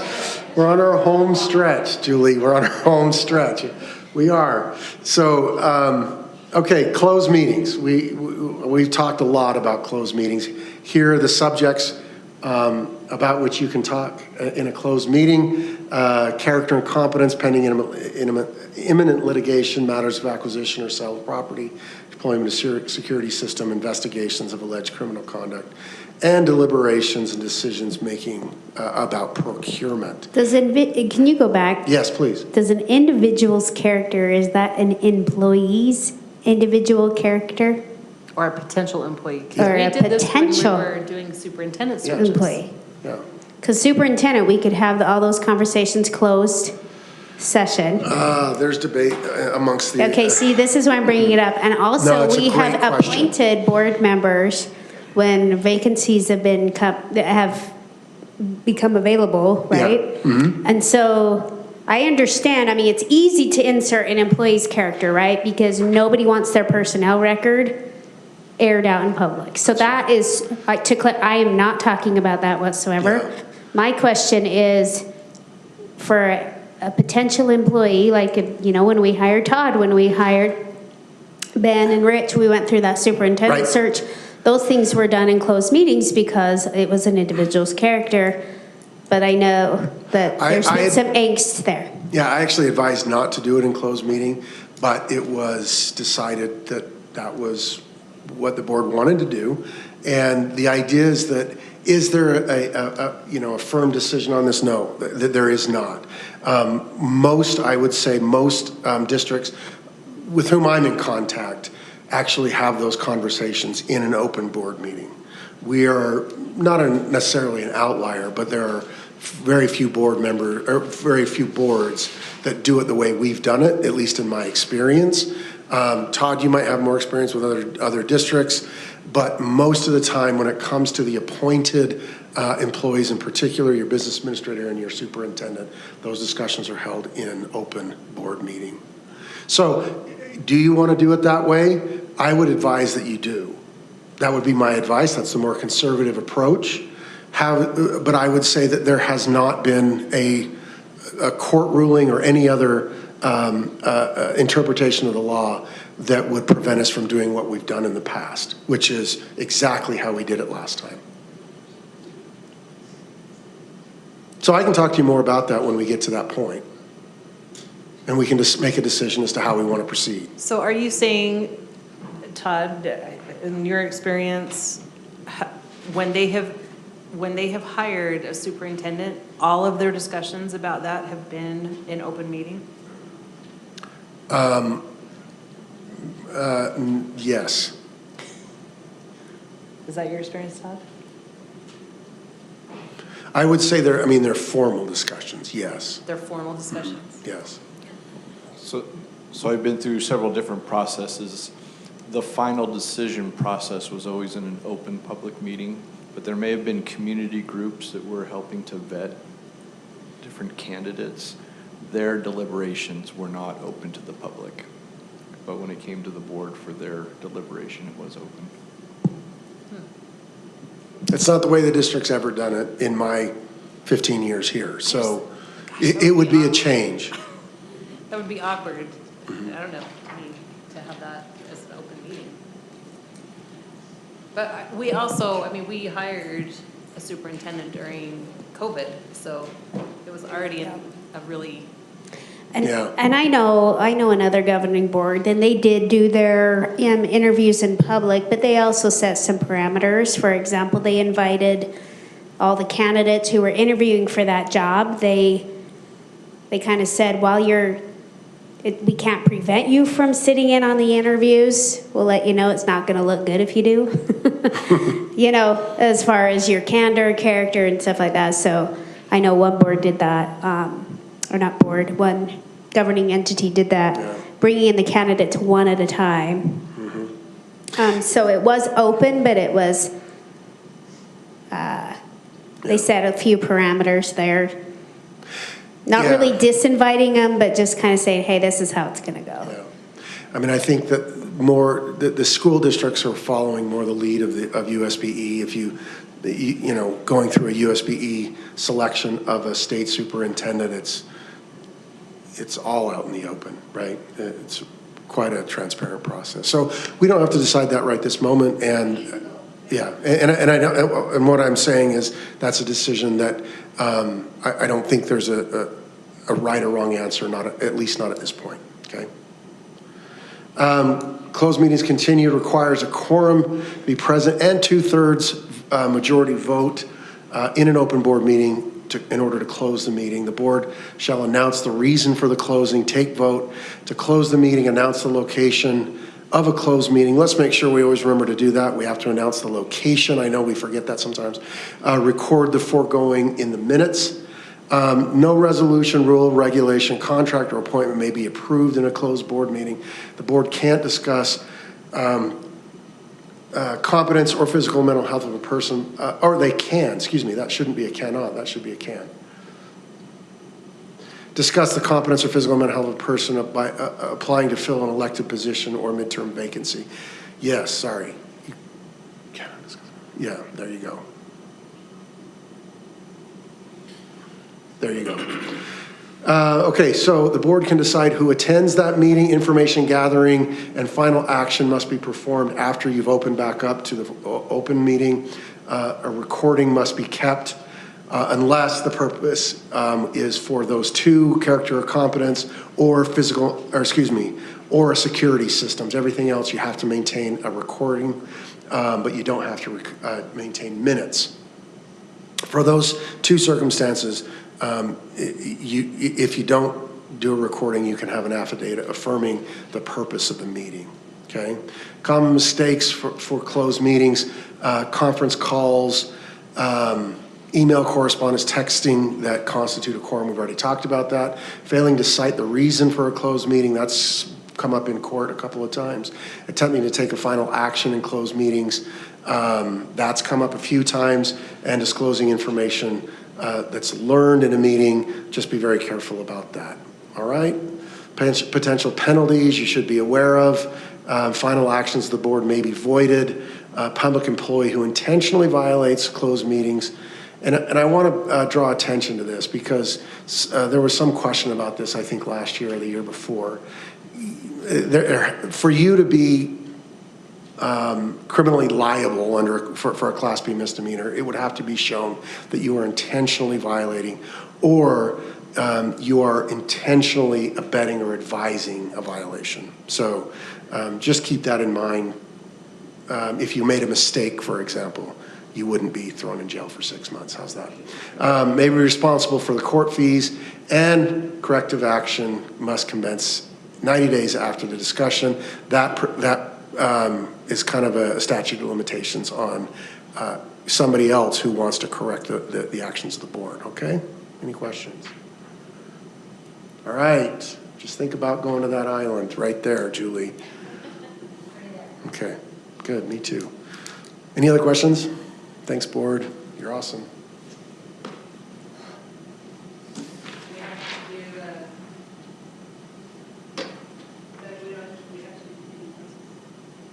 Oh, I was doing community councils. Was I signed up for community councils? Oh, I thought you were. I was not, no. Sorry. Was I, Stacy?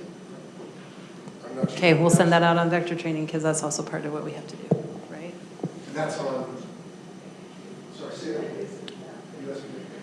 It's the land trust trainings that we have to do because we approve land trust money.